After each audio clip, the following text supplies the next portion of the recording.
I said to move the bonfire somewhere else, and out of nowhere, Smokey Bear shows up and hugs me.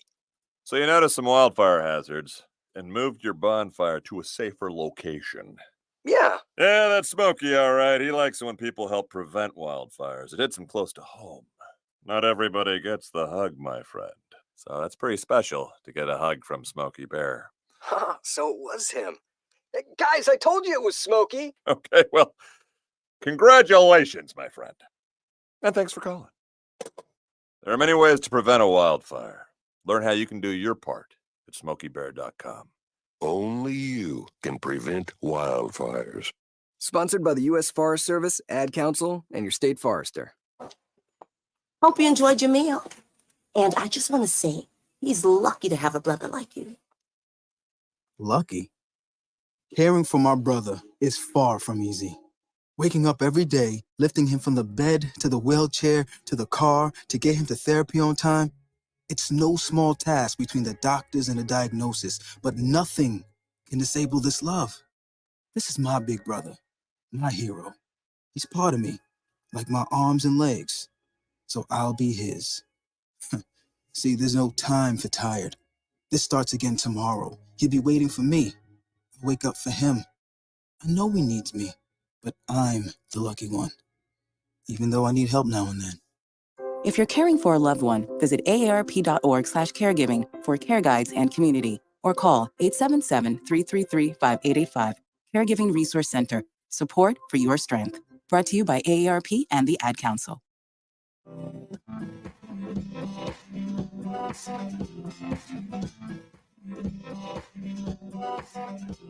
People been saying to your friend, get a different face, and posting on their feed, they're super ugly. The things they say to them online are cruel and they're not true. So tell your friend, I'll stand up for you.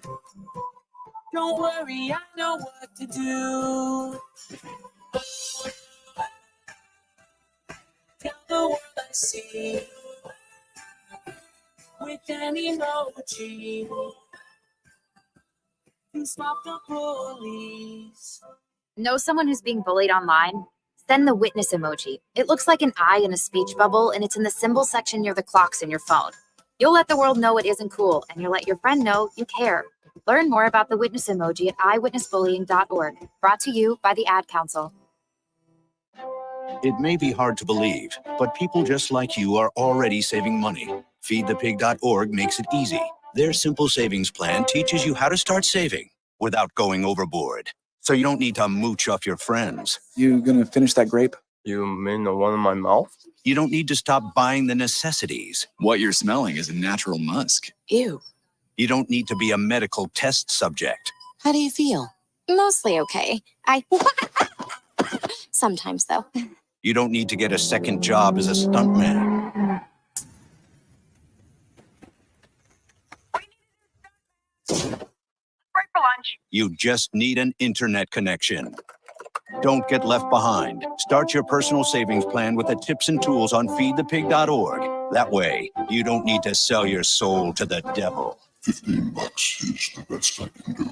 All right, deal. Brought to you by the American Institute of CPAs and the Ad Council. When is the best time to talk to your family about staying in touch during a disaster? When floodwaters reach your door? When wildfires are engulfing the edge of your neighborhood? Or an earthquake is destroying buildings? When a tornado is tearing through town? Or a hurricane strikes? Or is the best time perhaps today? During a disaster, you may not be able to stay in touch with your family or friends as easily as you think. And it's not always as simple as using your cell phone. That's why now is the time to take action. Go to ready.gov/communicate and make your emergency plan. Don't wait. Communicate. Brought to you by FEMA and the Ad Council. This is Mario Andretti. You know me as a race car driver, but I'm also a Meals on Wheels volunteer. I've raced against the sport's biggest personalities, but I've never met more vibrant, amazing people than the seniors served by Meals on Wheels. As a volunteer, you deliver a hot, nutritious meal and a friendly hello to someone just like your mother, grandfather, or next door neighbor. These seniors are inspiring people with incredible stories to share, and they love to see you. The smiles you get back are priceless. Delivering with Meals on Wheels is easy, and you don't have to drive like me for it to be quick. You can volunteer your lunch break once a week or just once a month. With 1 in 6 seniors facing hunger and many more living in isolation, your lunch break can make a real difference. So, America, let's do lunch. Volunteer your lunch break at americaletsdolunch.org. This message brought to you by Meals on Wheels America and the Ad Council. Okay, Simon, what are you wearing right now? Nothing. That's right. And what do people normally wear? Clothes. Exactly. So now mommy's going to teach you how to dress yourself. Clothes keep us warm, they look good, and if we go out without them, the neighbors will talk. So it's important to know how to get dressed. Here's how it's done. Underwear always comes first, name tag at the back, then pants, then shirt. Get the first button in the right hole or you have to start all over. If you're wearing a tie, it goes over, round, round, through, and pull tight. Tuck your shirt into your pants and zip up your flap. Socks going first, then shoes right on right, left on left. With shoelaces, just take the ends, cross them over, switch the loops. The rabbit goes down the hole, pull tight, and you're left with bunny ears. I love bunnies. Good to know. Now remember, spots don't go with stripes, socks don't go with sandals, and if you've tucked in your shirt, wear a belt. Got it? Why are your pants on your head? Most parenting is hard to do in just 2 minutes. But spending just 2 minutes twice a day making sure they brush their teeth is easier and could help save them from a lifetime of tooth pain. For fun 2-minute videos to watch while brushing, visit 2min2x.org. That's 2min2x.org. A message from the Partnership for Healthy Mouths, Healthy Lives, and the Ad Council. So you see, son, good manners are very, very important. Someday, many years from now, when you're a grown-up, you'll be a man. And when you are, you should be a gentleman. Do you want me to go through it one more time? Yes. Yes, please. Yes, please. Exactly. Always say please, thank you, you're welcome, and excuse me. Sit up straight, hold doors open for ladies. If a door's shut, then knock first. Don't burp, don't swear, don't speak with your mouth full, don't reach across people's plates, keep your elbows off the table. What table? And don't interrupt. While we're at it, don't stare, don't use foul language, don't call people names, but do remember people's names. Always share your toys, play nice, and cover your mouth when you cough or sneeze. On the bus, give up your seat to anyone who has trouble standing bottom line. Treat others the way you'd like to be treated. Got it? Got it. And stop picking your nose. Most parenting is hard to do in just 2 minutes.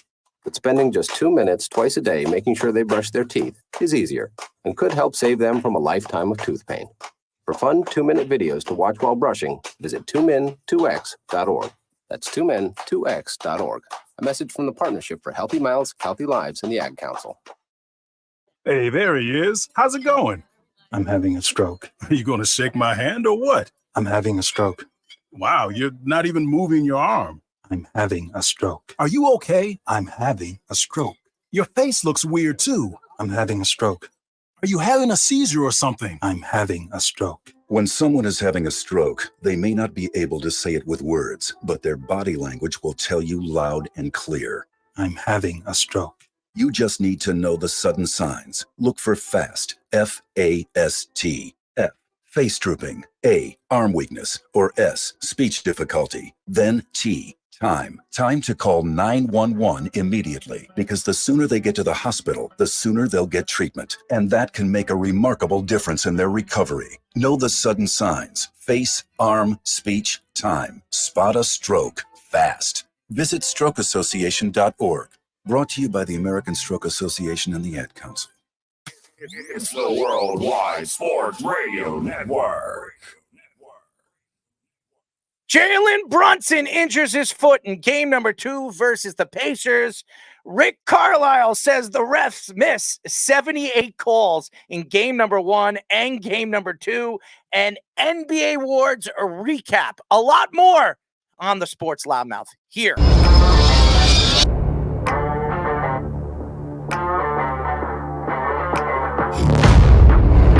Doc Rivers is going to have Damian Lillard run very fast out of town.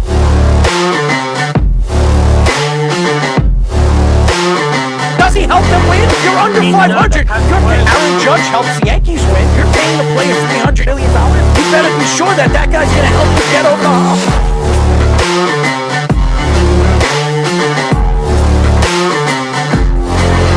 For some reason, this guy is completely lost on calling plays. Maybe he's a therapist.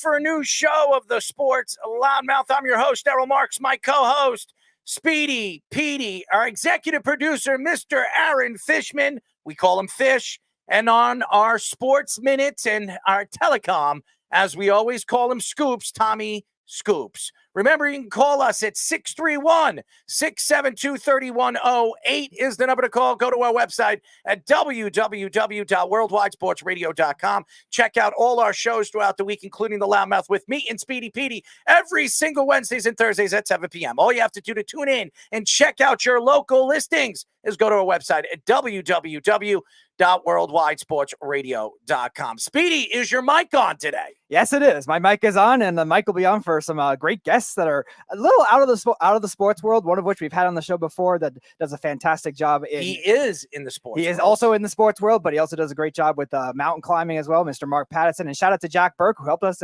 get our second guest on as well, who does some singing. Yeah, it's his daughter. So Yes. Allie Burke will be joining us a little bit later in the show at 8:30.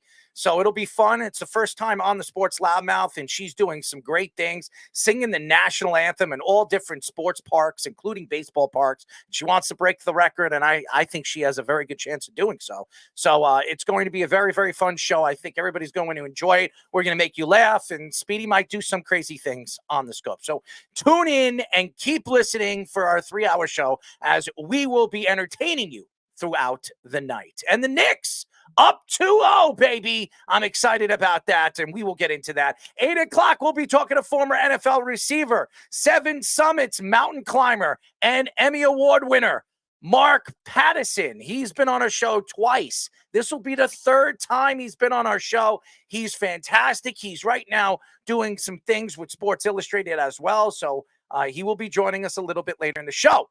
We are going to be talking to newly acclaimed pop singer Allie Burke, who also sang the national anthem in 12 MLB parks, and more coming soon. She wants to break the record. I think it's 30 in a year. So she's traveling, and she's going to have all the different posts, and we will get into that with Allie a little bit later in the show.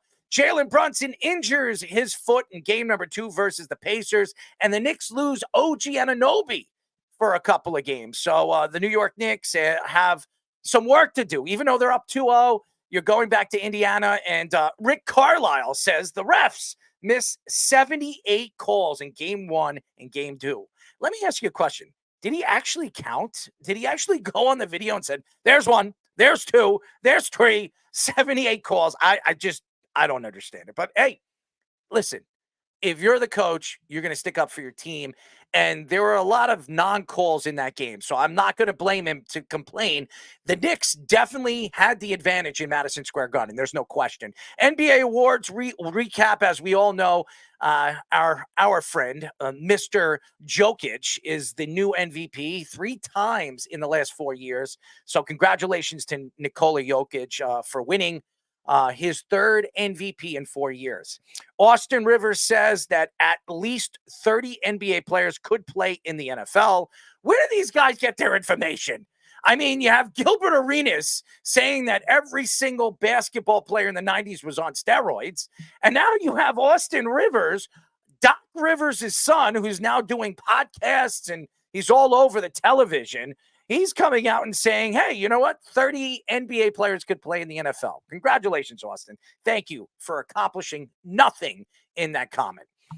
Patrick Beverley suspended for the last week's incident throwing a basketball at a fan and insulting a reporter. He was suspended for 4 games, so we will get into that. Shohei Ohtani's interpreter pleads guilty, will face 33 years in federal prison. He's not going 33 years. I'm just letting you guys know that. Ohtani will make sure of that. He will.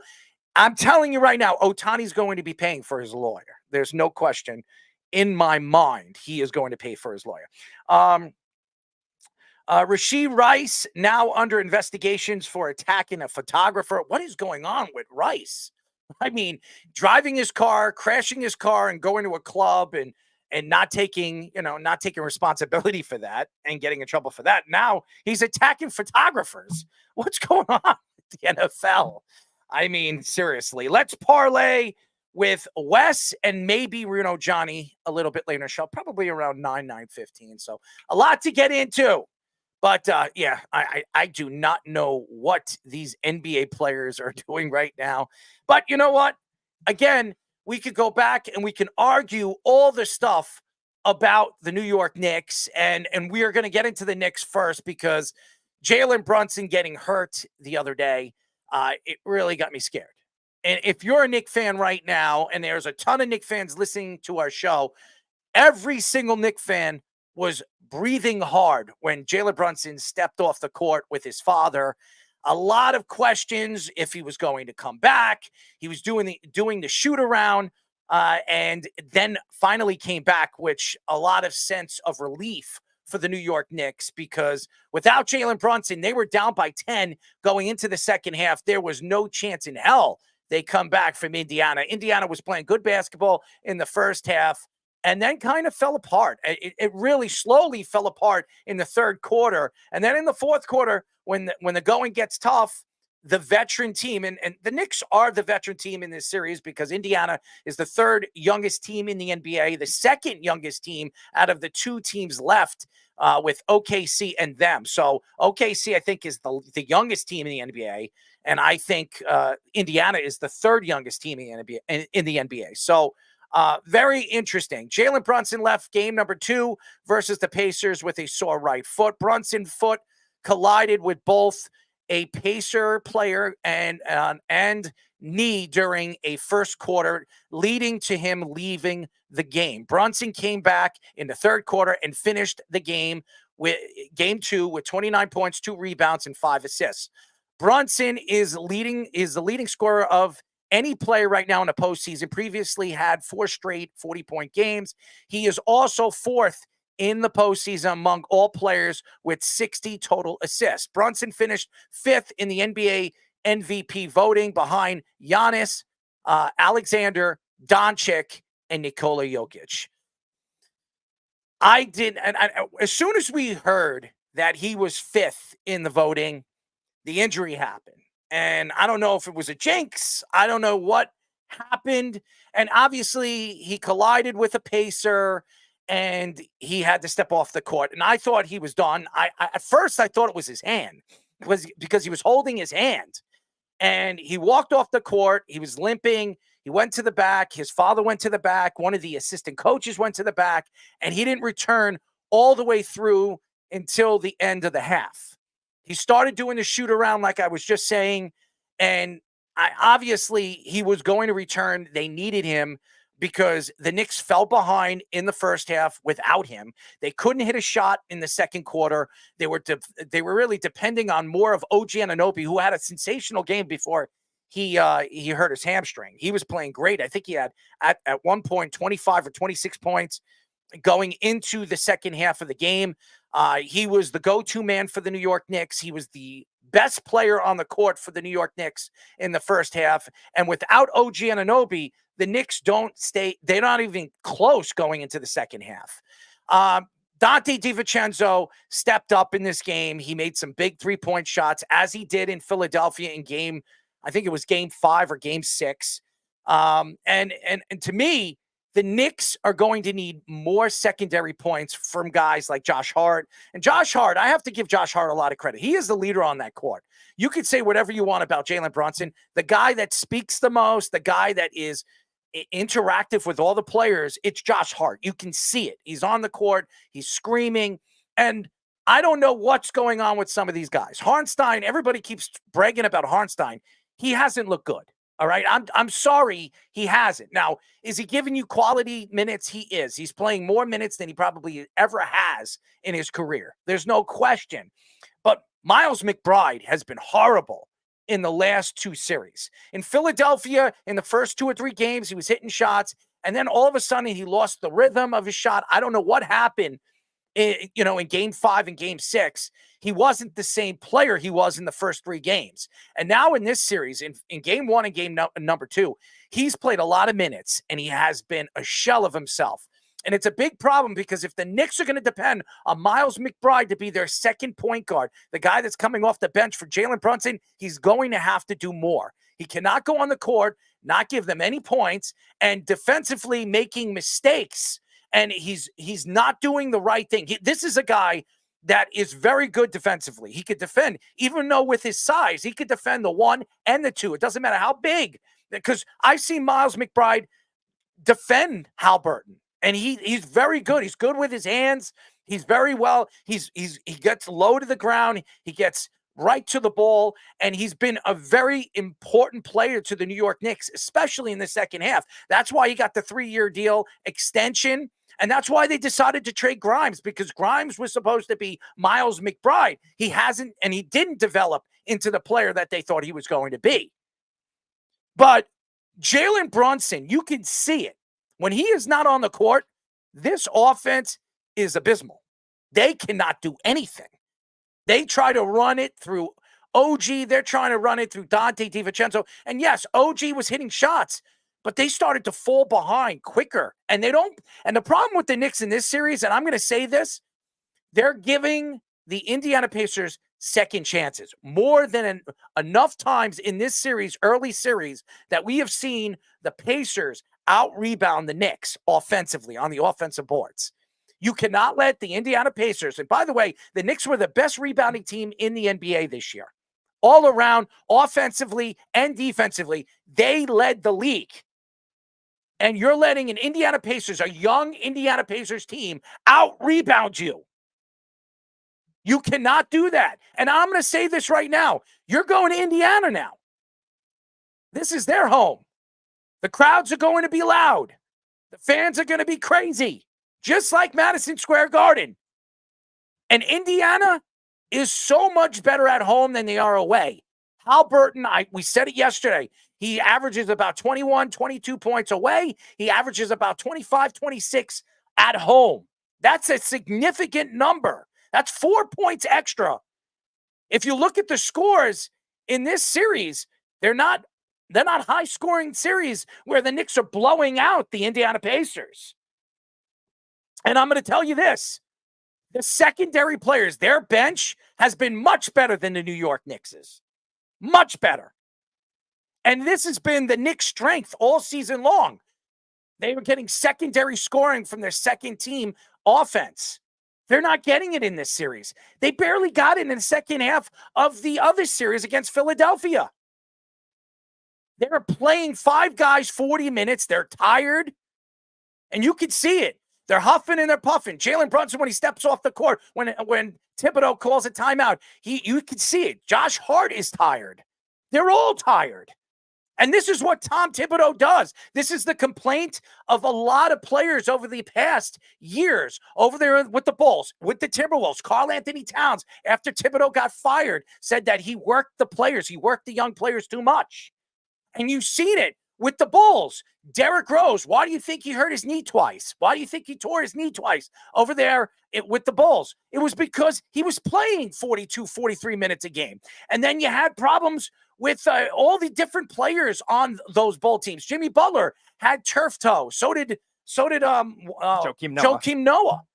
Joakim Noah had bad feet. Why? Because he was playing. He's a big man with all that weight on his toes. He was playing between 38 and 42 minutes a game.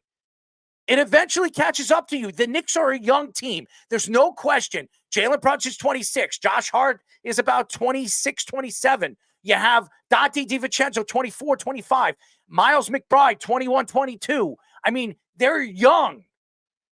But it's going to catch up to them. And the Knicks have a window now. Their window is now. They're going to have a 3-year window to win a title. You can see Denver right now.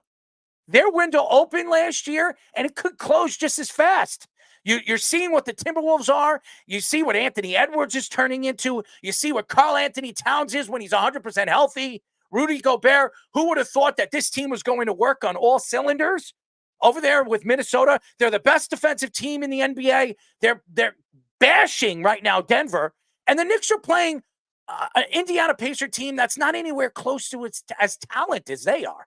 But losing a guy like OG Anunoby for probably 2 games, and then having a hurt Jalen Brunson, having no more Mitchell Robinson for 7 to 8 weeks unless they go to the finals, which you still might not see him. You're not going to see Julius Randle as he had shoulder surgery. The only time you're going to see Julius Randle is when he's sitting right outside the audience or on the bench, not playing. They don't have. And by the way, they also lose Bogdanovich.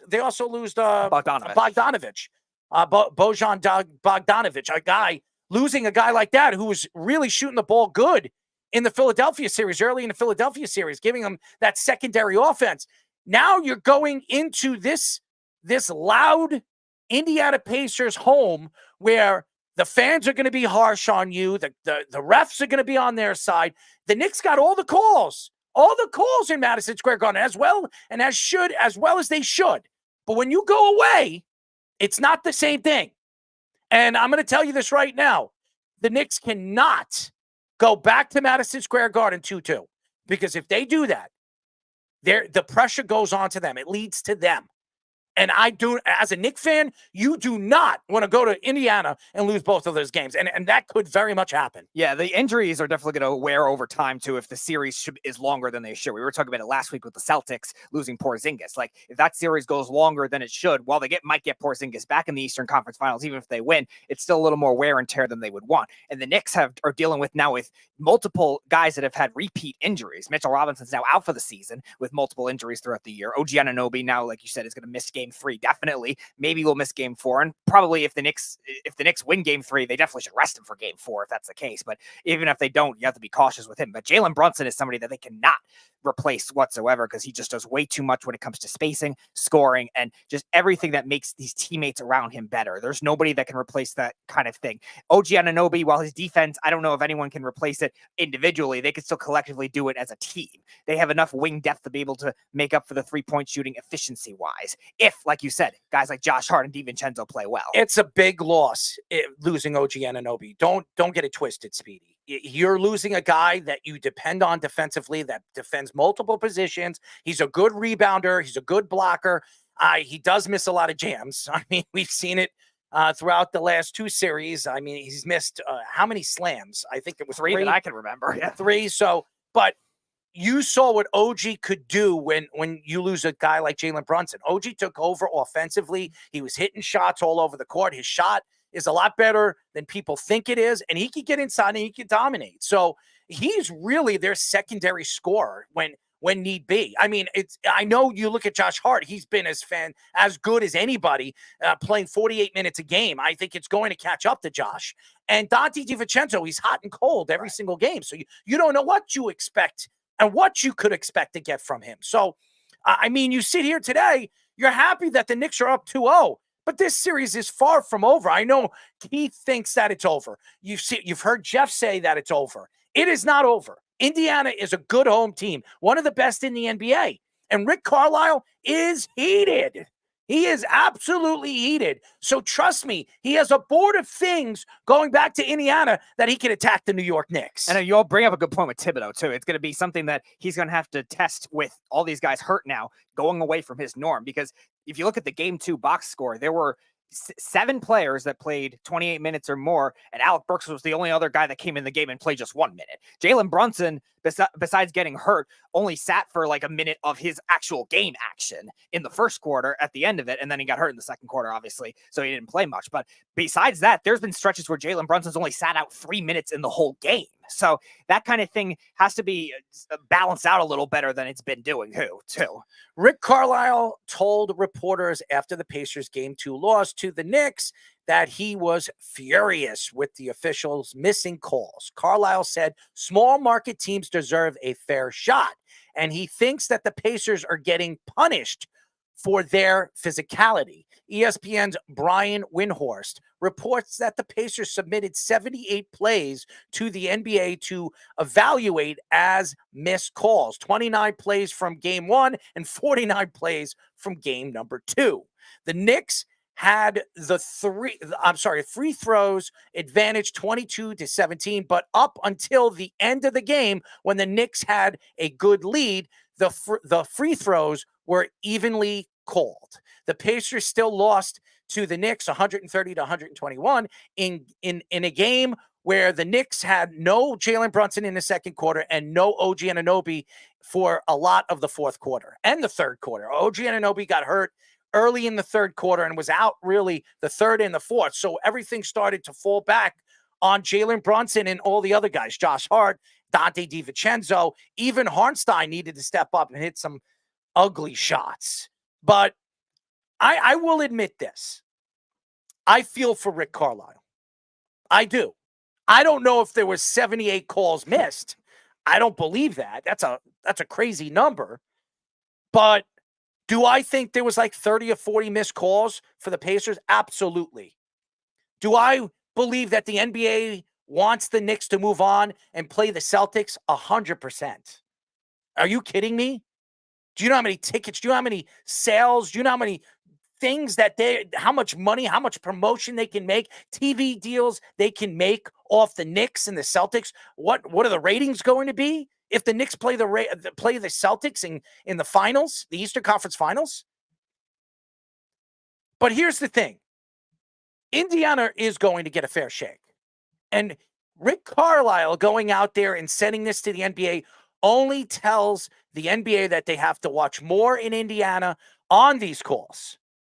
Now, again, the New York Knicks are shorthanded, a lot more shorthanded than the Indiana Pacers. The New York Knicks lost their best rebounder and their best shot blocker in Mitchell Robinson for 7-8 weeks.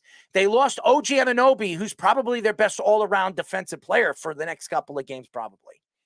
They've lost Julius Randle, who's probably their second best player, who's out for the rest of the playoffs. And then obviously Bogdanovich, who's supposed to be as important as anybody off the bench, who probably could have given the Knicks at least 15 to 20 points off the bench and maybe give Josh Hart a chance to sit and rest. It's been a big problem, the injuries for the New York Knicks. And like I've said over the last couple of months, this team has shown that no matter what happens, they're going to go out there and give it their best. That's what they do. This is what they're a gritty team. This is a team that you have to root for and you want to root for. Wait, because when you watch the Celtics are fantastic. I mean, you can't lie. Jason Tatum is a superstar. Jaylen Brown's a great player. They have great players on that Celtic team. They're expected year in and year out to go to the Eastern Conference Finals. As a matter of fact, I think the Celtics in the last, 2 years have been back-to-back Eastern Conference Finals. Yeah, it's Heat and Celtics the last 2 years. So this is a good team. They're built to win. The Knicks were never expected to be here. This was supposed to be Milwaukee's spot with Dame and Giannis. They fell apart. They decided to fire their coach early into the season. They bring in Doc Rivers, and they fell right on their faces. Philadelphia was supposed to be good. They lost Joel Embiid. They played the Knicks. They thought they had the advantage, and the Knicks showed their grittiness against a Philadelphia 76er team. This is an Indiana team that never says lose. And what I mean by that is they don't believe in losing. They're going to go out there and they're going to give it their all, week in, day in, second in, minute in, every single game. They're not going to quit on you either. Haliburton is a fantastic, sensational player. I don't know if anybody has watched this guy. He is fast as hell on the court. He is so very fast. On the pick and roll, the Knicks can't catch him on the perimeter. This guy can hit open jump shots. We saw him in a three-point contest. We know what he could do in the open court. I mean, he's so aggressive, and you love to watch him play. He's a terrible defender, but aggressively, offensively, he's just fun to watch. But this is a young team. Indiana's going to be here every single year. They're only going to get better. And just like the Knicks, Indiana doesn't have a window yet. Their window hasn't even opened. The Knicks' window opened this year. Jalen Brunson became a superstar this year. So he's 26. He's going to be 27. They're going to extend him in the offseason. They're going to give him a lot of money. Josh Hart signed a 3-year deal. Dante DiVincenzo signed a 4-year deal. They're probably going to re-sign Harnstein. They have Mitchell Robinson for another 3 years. We all know that, obviously, what's his name again? Who's out there? Robinson. Not Robinson. Julius Randle has 2 more years left on his contract. He's got 1 and he has a player option. Now, he could take that player option. He probably won't. He will play next year. If he has a good season, he'll probably demand a big contract. The Knicks will probably not extend him. So you have a player like that in Julius Randle for one more year. Everybody else is under contract. Everybody. Bogdanovich is there for another year, who, by the way, Detroit is paying the rest of his salary. This team is pretty much intact. OG Anunoby needs to be signed in the offseason. He already said he'll take less money to stay with the Knicks. This is their window. They need to win now. If the Knicks want to win a championship, it has to be the next 3 years. It has to be this year, next year, and the year after. If they don't, their window closes. Look what's happened. Now, Golden State, their window opened up, but you do have all-time great shooters, and that's the facts. Steph Curry was an all-time great shooter. You had Kevin Durant for 2 years. That's why they won, but you had Steph Curry, Klay Thompson, and say whatever you want. Draymond Green is a great defensive player. You had all-stars on your team. Their window was open for 5 years, 6 years. And the same thing with Miami. They had 3 superstars, and that's why this whole trio, that's why LeBron wanted to create this trio of a team, because if one guy gets hurt, you still have those 2 other superstars that can help you win a championship. It's different now. The NBA is different. Now it's really the power of the bench. How good is your bench? How much depth do you have on your bench? And by the way, are these guys under contract for a significant amount of time where it gives you a chance to win year in and year out? Because look at Denver. Denver lost Brown in the offseason. Brown was a big part. He was a 6th man of the year nominee last year. They lost Brown, and they're a completely different bench this year. I think Monte Morris also they lost too. He's on Minnesota now. Yeah, so they lost some significant pieces to their championship team last year. But that doesn't change what Jokic is. It doesn't change what Murray or Porter is. But you need that. You could see the difference in this team. They're not getting secondary scoring. Their best secondary scorer is Holiday. When you see that scares you. Knicks legend Justin Holiday. I don't know about Knicks legend, but I mean, he's a journeyman. And he's not Drew Holiday, his brother. But I will say this. You sit here, again, going back to Rick Carlisle, he's going to get the calls in game number 3. I guarantee it. And Jalen Brunson cannot play 45 minutes in this game. No. They need to give him at least 30. He needs to only play 37 to 38 minutes. That means Miles McBride needs to open up his eyes and start hitting some shots. Dante DiVincenzo cannot go cold in the second half. In the first half, and start hitting shots in the second half. He needs to play an all-around game. And Josh Hart and some of these Knicks need to stay out of foul trouble.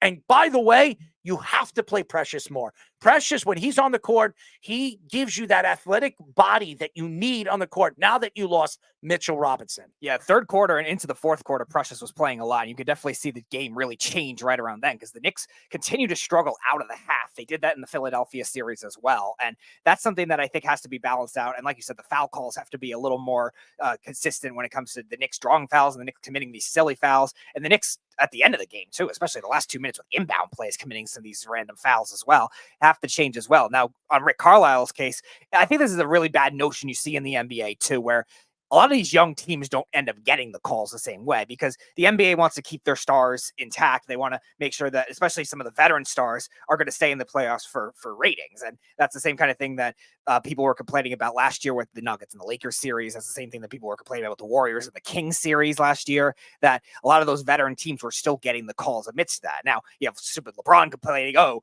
you should have gotten more calls in the Lakers-Nuggets series. Yeah, big up. Yeah, you've gotten them all your career, too. Oh. Could you imagine LeBron James in this series playing for the Indiana Pacers? What would be going on after these games? How many cry baby antics he would have right now talking to the press and saying, oh, we're getting screwed. We're getting this. We're getting that. We're in a small market. LeBron James has been known to point his fingers. And when he points his fingers, everything starts to fall his way. That's the NBA. It's LeBron James's way or no way. It's been like that forever. And that's why you saw, even when he signed with the Lakers too, the Lakers had to trade a lot of those young pieces away. Now, granted, they got Anthony Davis out of it, won a championship, but it hasn't worked for sustained, consistent success. And LeBron has not worked well with a lot of those, even some of the younger players that are coming in too. And the Pacers are, going back to them, are an entirely young team. Now they need that other veteran presence to help them out. But their team is very, very young. Like you said, the second youngest team remaining in the NBA playoffs. And their window hasn't even started. They accelerated it more trading for Siakam at the deadline, but they paid him, and now they have to get him for a full season. Yeah, and here's the thing. And they're going to be a good team for many, many years to come. They have a lot of money that they can invest into players. They can still bring in another superstar to play with Siakam and Haliburton. And they're young and they're fun to watch. And Rick Carlisle's a great coach. He's a championship coach. So, and this is a different type of team he's coaching, because over the years, when he coached those Dallas Maverick teams, yes, they had great offensive players. They had Dirk Nowitzki. They had those guys, the Jason Kidds of the world. They had good players offensively, but they were a great all-around defensive team. This Pacer team is not good at all defensively, but if you're watching this series, they're pressing against the Knicks. The Knicks are making mistakes. Jalen Brunson's made mistakes. Josh Hart's made mistakes. Dante DiVincenzo's made mistakes. OG Anunoby's made mistakes, trying to force the ball into places. And Indiana is a young team. They're aggressive, and you could see the talent that this team really brings in and prevails to be. And also, since trading for Siakam, the defense has definitely been better. Not great, but definitely better enough where you could see that's why they were able to come back. They were a play-in team. They were selling at the deadline until they got the offer for Siakam for the most part. They traded Buddy Hield. I think they traded the kid Duarte, who they drafted number 8 overall. They lost a couple of other players to injury. It seemed like they were selling. And all of a sudden, they trade for Siakam. They changed, that's the franchise direction we want to go in with him and Haliburton. Haliburton got a contract like RJ Barrett got, and then Siakam got a big deal right after they signed him. So that's what they're basing on. And Carlisle last year was not very good at getting these young players to get it going. Now they're actually doing it, and you can see the difference. Yeah, and I've always liked Rick Carlisle. I've always liked him. And if he was ever available when the Knicks needed a coach, I would have loved the Knicks to bring in a guy like Rick Carlisle. He's a championship coach. Say whatever you want to say about Tom Thibodeau, and I like Tom. Tom's never won a championship as a head coach. Never. Well, unless you want to give that head coaching job that he did with the Celtics, because he was really the coach, not Doc Rivers. But nevertheless, they were going to win a championship with that talent on that team. Rondo and Garnett and Pierce and Ray Allen. I mean, that team was fantastic. But I mean, you're looking at this Indiana team. This team is going to be good. They're going to be a team to be reckoned with in the Eastern Conference for the next couple of years. Look, everybody keeps talking about the Cavs. The Cavs window might be over after this year. We don't know what they're going to do. Before the playoffs, they were talking about maybe trading Donovan Mitchell. Who knows? Maybe he still wants to be a Knick. Maybe the Knicks are still interested in bringing Donovan Mitchell to this team and this roster. And here's another thing. When you look at the Cavaliers right now, Allen has been, very open on where this team and where he thinks that this team should be. Allen's one of their best players. If they decide in the offseason to move Allen, then they might as well trade Donovan Mitchell. They might as well trade some of the young players that they have right now, because to me, they don't have that LeBron James type of player where they're going to win a championship. Yeah, they don't have that lust of going over there either the same way, because LeBron has that impact of wanting to grow up in Akron, wanting to play in Cleveland. Where is that coming from that you see now with all of these free agents since LeBron's left? It just has not been the case there. Keith says Precious has been a minus for most of the game. He's been really good there. The defense is still horrible for the Pacers. Carlisle had him playing a zone while the Knicks were on fire. And Tom has never had a team like Carlisle had. Tom is coaching the balls off of Carlisle. Well, hold on one second. Tom never had a team like Carlisle. What about that Timberwolves team? Jimmy Butler, Anthony Edwards as a young player, and I don't know, Karl Anthony Towns. Are you going to tell me he didn't have the talent to win over there with the Timberwolves? Yeah, that was supposed to be the team of the future. He absolutely had the talent over there. 100%. The Timberwolves and the Sixers at that time were thought of as the teams of the future. 100%. Not the Celtics and the Nuggets. And that Bulls team with Rose and Noah and the talent that they had over there, Jimmy Butler, Jimmy Buckets. I mean, that team was really good too. The only reason why they never won, because they couldn't beat the Heat. Right. That's the only reason why. Which was a lot of good teams in the Eastern Conference at that time, They including the couldn't Pacers. they couldn't beat LeBron James. That's the only reason why. You're going to tell Rick Carlisle, who did he coach? Dirk Nowitzki, an old Jason Kidd. Who else? A bunch of other old guys. A bunch of old guys. Now, I like Rick Carlisle. I think he's a great coach, great defensive mind. But To say that Rick Carlisle really coached great players.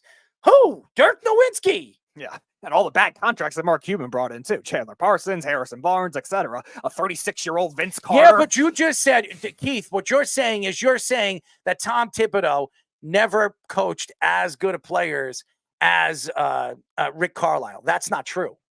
That's not true. That's what he said, right? Yeah, and maybe Dirk Nowitzki's the single greatest player among the two teams, yes, but to say that the collective teams throughout the course of their career were better, Mark Cuban was giving out a lot of bad contracts to a lot of older players, and Dallas was stuck in mediocrity. And Carl says, well, Rose busted both his knees. Yeah, you know why he busted both his knees? If you listen to the segment in the beginning, he busted both those knees because of Tom Thibodeau, because he was playing him 44, 45 minutes a game.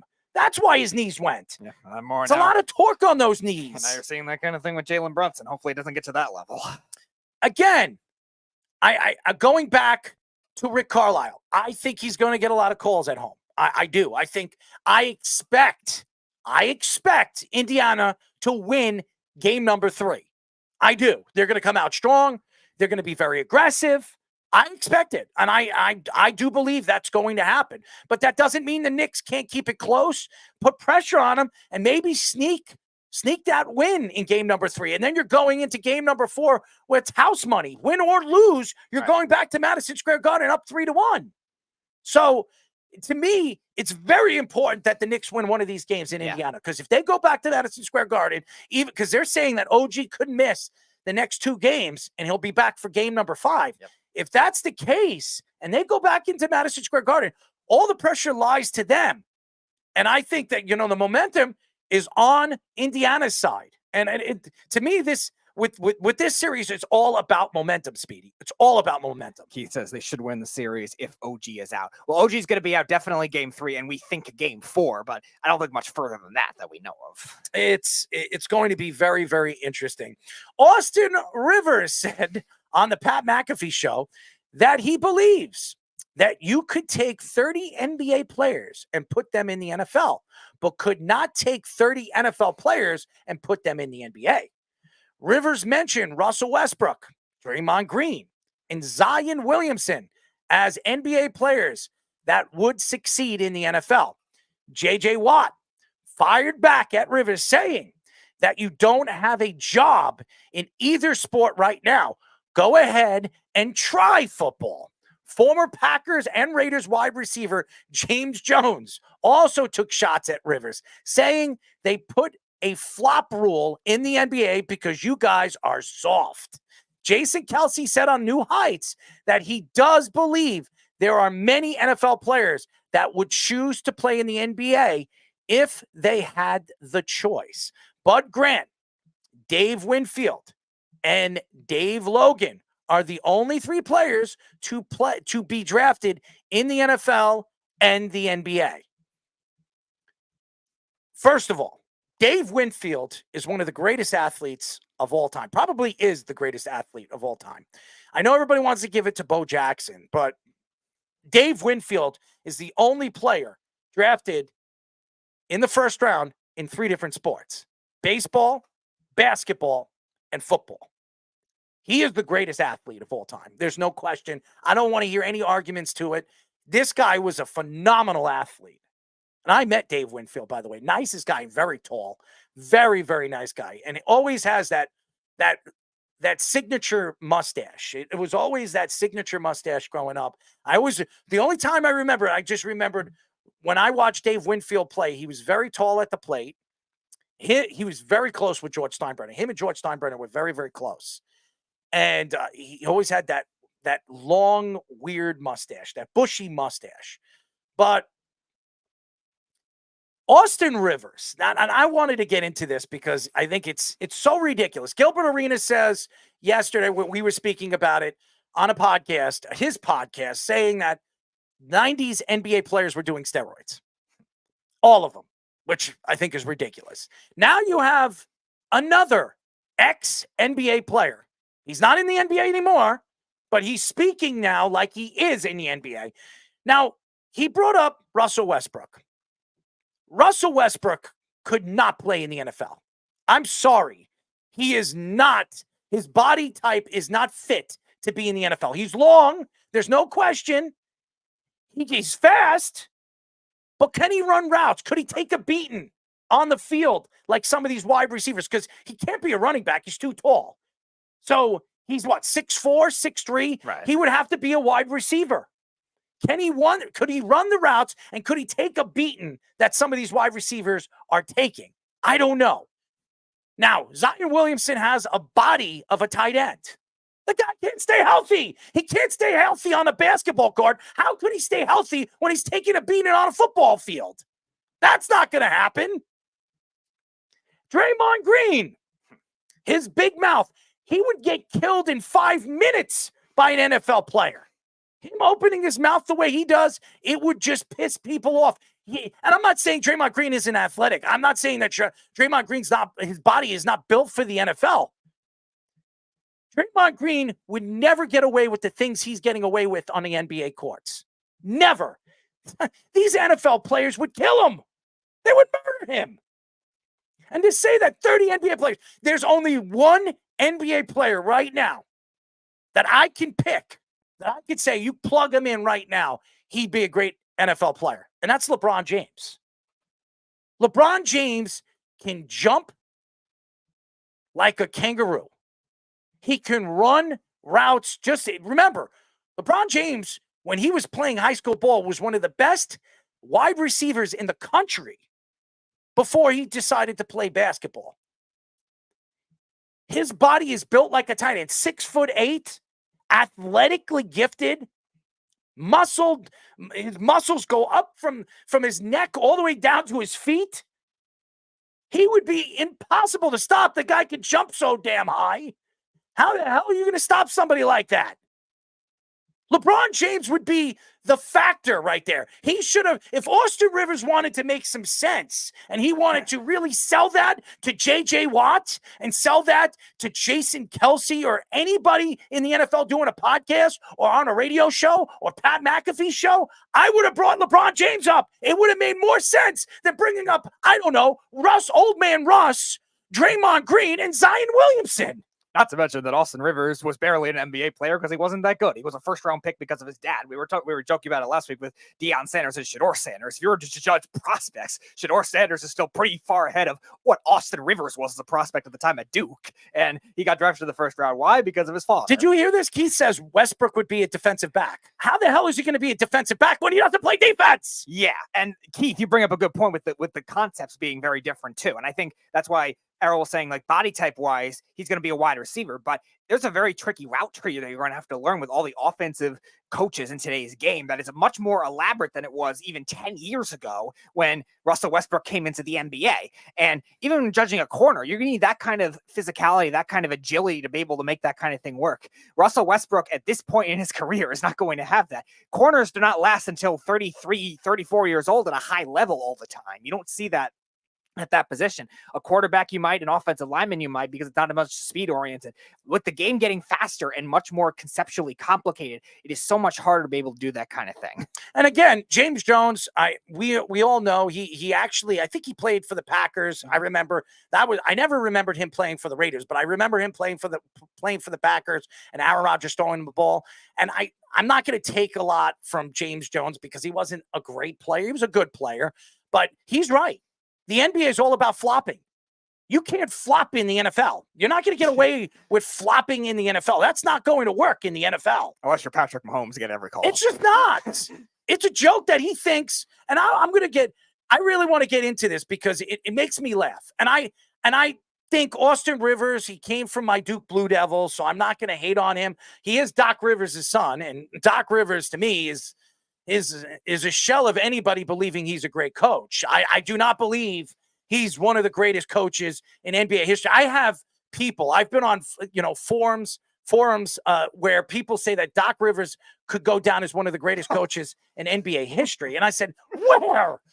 He's been a coach for 20 years. He's won one title, and he won it with Garnett, Pierce, and Ray Allen, and Rondo. I mean, me and you could have coached that team and won a championship. Give me a break. I mean, I don't know what is the love fest for Doc Rivers. Nate McMillan has made the conference finals more recently. I have no idea why everybody loves Doc Rivers so much. That's the honest truth. But Austin Rivers coming out on Pat McAfee, a football show, that is a football show, and stating that he believes that 30 NBA players can play in the NFL, but 30 NFL players couldn't play in the NBA. I can name a bunch of guys. Darrelle Revis, I don't know if anybody knows this. Darrelle Revis was a fantastic basketball player. He never lost a one-on-one game. He's played against NBA players one-on-one. And people have said that Darrelle Revis was a sensational basketball player. I've heard, Travis Kelce was a good basketball. Tony Gonzalez was a good basketball player. I could go up and down some of these NFL teams. Gronkowski was a good basketball player. For him to say that none of these NFL players can play in the NBA, it's a joke. NFL players are more athletic than NBA players. Yeah, and that's why we also see these college basketball players that maybe are either undersized for their position, their skill set, or maybe too big and can't shoot, go into the NFL because they have that bigger body type, because they could be, like you said, a tight end. They could be a defensive end, a pass rusher because they have good hands, stuff like that. You don't see those kinds of things the other way around. You don't see a college football player that maybe has the quickness of a point guard or quickness of a shooting guard be able to go into the NBA as often. Whereas in the NBA, going to the NFL, while they don't always succeed, like they've been in probably the last 5 years, a lot of them being drafted haven't succeeded. But like you said, you have your Julius Peppers that played college basketball and is a Hall of Famer, maybe the best pass rusher of this generation. And like you said, Tony Gonzalez, all these other guys, Antonio Gates. Let me ask you a question. How many NBA players played in other professional sports? Dave Winfield. No, he never played in the NBA. How many NBA players went on and played in another sport professionally? I can't think of it. Nobody.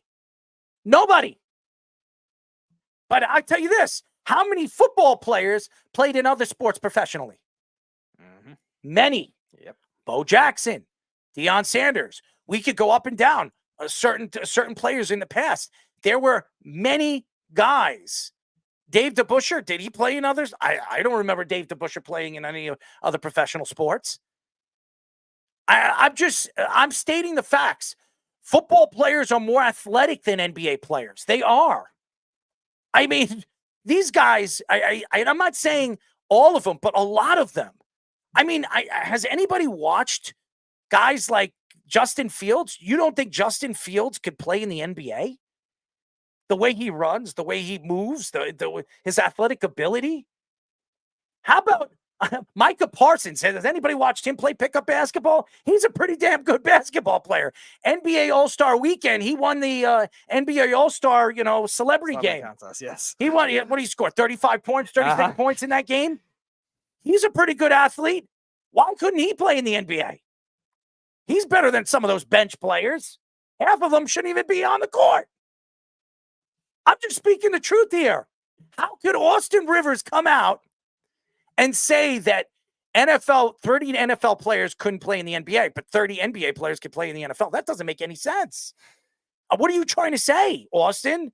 Are you like Gilbert Arenas? You're on drugs? Maybe Gilbert Arenas was taking steroids and he wants to point fingers at Michael Jordan and I don't know, Dennis Rodman and I don't know, but everybody else that he mentioned in his stupid, takes. I mean, it's ridiculous. This is a ridiculous take. It makes him look really stupid. And JJ Watt, I think it's great that he stuck up for the NFL. Yep. I do. I think it's great. I can't sit there. I cannot listen to a guy like Austin Rivers. By the way, how good of a player was Austin Rivers in the NBA? JJ Watt is a Hall of Famer. Austin Rivers, what was he? Jason Kelsey's a Hall of Famer. Austin Rivers, what are you? I'm sure there were players on that Texans team that were not Hall of Famers that are better players than what Austin Rivers was in the NBA. Yikes. Maybe Gilbert Arenas should inject him with steroids. It might not even help because he sucked. It's just ridiculous. This is a ridiculous statement that he made on the Pat McAfee show. I don't even know. I didn't watch the Pat McAfee show. I would love to hear what Pat McAfee had to say about this. I mean, this is ridiculous. I couldn't sit there. I'm not even an ex-NFL player. If I heard Austin Rivers say that, click, I would have hung up on him. What are you, nuts? What are you drinking? You smoking some reefer with your father? Yeah. I mean, you're doing something. I mean, was your father in the background telling you this too? I mean, is he coaching you to say this? I wonder if he thinks his father could play in the NFL, the lean, scrawny It's point guard he was. ridiculous. This is a ridiculous statement. This is dumb. I mean, Where do they come off saying this stuff? I know they're trying to sell their podcast and sell all the stuff they're doing on television and all that other stuff. But it's ridiculous. How could you say that? This is a guy that was brought on as an NBA analyst for ESPN this year too, and you would Because think of who his father is. because That's of who his about it. father is, and he's trying to spew more of this to make a sellable product, like Kendrick Perkins likes to do a lot of the time too, with some of the comments he makes. But this is just a whole nother level when you weren't even a good NBA player. Keith, Keith, you got a lot to say, and you say a lot, and I'm gonna tell you why you don't say something like this. It's an opinion that makes no sense. You're bringing up, oh, it's his opinion. Okay. And I just gave you opinions on why it doesn't make sense to the opinion. I could give you factual statements on why I think Austin Rivers is a complete moron. Okay? Factual statements on why I think Austin Rivers doesn't know what the hell he's talking about. We have quarterbacks that can't even read playbooks and read defenses. How do you expect NBA players who haven't played football in, who knows, probably since high school to be able to do that kind of thing? Austin Rivers is a complete moron, okay? And listen, I'm a Duke fan. He obviously didn't graduate from there. Neither did Kyrie Irving. Well, he thinks the earth is flat. Maybe Austin Rivers is hanging out with Kyrie Irving and Steph Curry, who thinks that we never landed on the moon. Oh, we need to pick up basketball. These guys are idiots. Where do these NBA players come off with some of the stupid things that come out of their mouth? We need an all point guard NBA basketball team that features of Kyrie Irving, Gilbert Arenas, Austin Rivers, Patrick Beverly, who we'll get into later, and Steph Curry. The all 5 point guard team. Oh my God. I mean, leaders of the dungeon, man. I mean, these guys they're not leaders of the pack. Anybody that follows them is a bunch of idiots. You would have to be ridiculously stupid to listen to these idiots actually state some of the stuff they put out on national television or on social media and make people think, could you be that stupid? They might be. Can you be that dumb? They might be the leaders of the apocalyptic movement more. Well, it's not a terrible topic. And by the way, Carl, I think it's a very good topic. And I think you're wrong about it. It's a funny topic. I think it's a good topic. Yeah. I think it's definitely something that draws people to think and wonder where these NBA players come from. Mm-hmm. Planet Mars.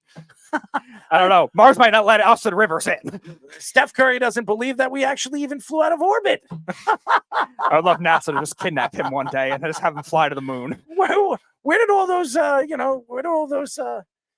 those rockets go? Maybe Elon Musk has to kidnap Steph Curry and his next flight to the moon. Spaceships or whatever the hell they call whatever them. his ships are, the FA-0, whatever they are, and just kidnap him and take him to the moon. Somebody needs to shove a rocket up Austin Rivers' ass. That's what I think needs to be done. That wouldn't be a bad idea either. I mean, Austin Rivers is out of his damn mind. So why not? I mean, it only comes from NBA players. It only comes from NBA players. I have never heard, in the last 5 years, some of the takes that we've heard, some of the worst takes I've ever heard when it comes to dumb things outside of the game of basketball or game of sports came from NBA players. Yeah. It doesn't come from anybody else. Have you ever heard a hockey player say something stupid like that? I mean, they wouldn't be dumb enough to say something like that. They'd probably be kicked off their team. Yeah. Austin Rivers, nobody wants anymore. He's on national radio now for ESPN or whatever the hell he's working for. And, he's probably hanging on his father's balls or something. Who knows what he's doing, but it's just ridiculous. It's a ridiculous statement. Anyways, when we come back, ladies and gentlemen, we will be talking to former NFL receiver, 7 Summits mountain climber, and our friend and Emmy Award-winning Mark Patterson here on the Sports Loudmouth. But first, our Sports Minute with Tommy Scoops. This is the Sports Loudmouth Sports Minute. Are you ready to get loud? With Tommy Scoops. That's right, ladies and gentlemen. Happy Thursday. At the top of the hour is the Loudmouth Sports Minute with your man of the hour, Tommy Scoops. Currently, to start off the rundown right now, currently in the NBA, Suns, after just announcing earlier today the firing of head coach Frank Vogel, are aiming for former Bucks championship head coach Mike Budenholzer to be the next coach of Phoenix. While on the topic still of Frank Vogel, Hawks guard DeJounte Murray actually voiced his frustrations via Twitter, tweeting out saying that crazy how coaches are blamed before the players. Clearly voicing frustrations there. Over in the NFL, lastly, the Texans are acquiring wide receiver Ben Skowronek from a trade via the Rams. The Rams announced that they will be releasing him, but actually found a trade for him last minute. Going over to Scoops and Scores right now, currently over in the MLB right now, Houston has a 4-3 lead over New York, with Milwaukee having a 3-0 lead over St. Louis, and currently in the NBA, Boston has a 51-47 lead over Cleveland, and over in the NHL, Carolina has a 1-0 lead over New York. That's currently all the time I have right now for you guys. I'm going to kick it back to the boys for their next guest on the Sports Loudmouth. This is the Sports Loudmouth.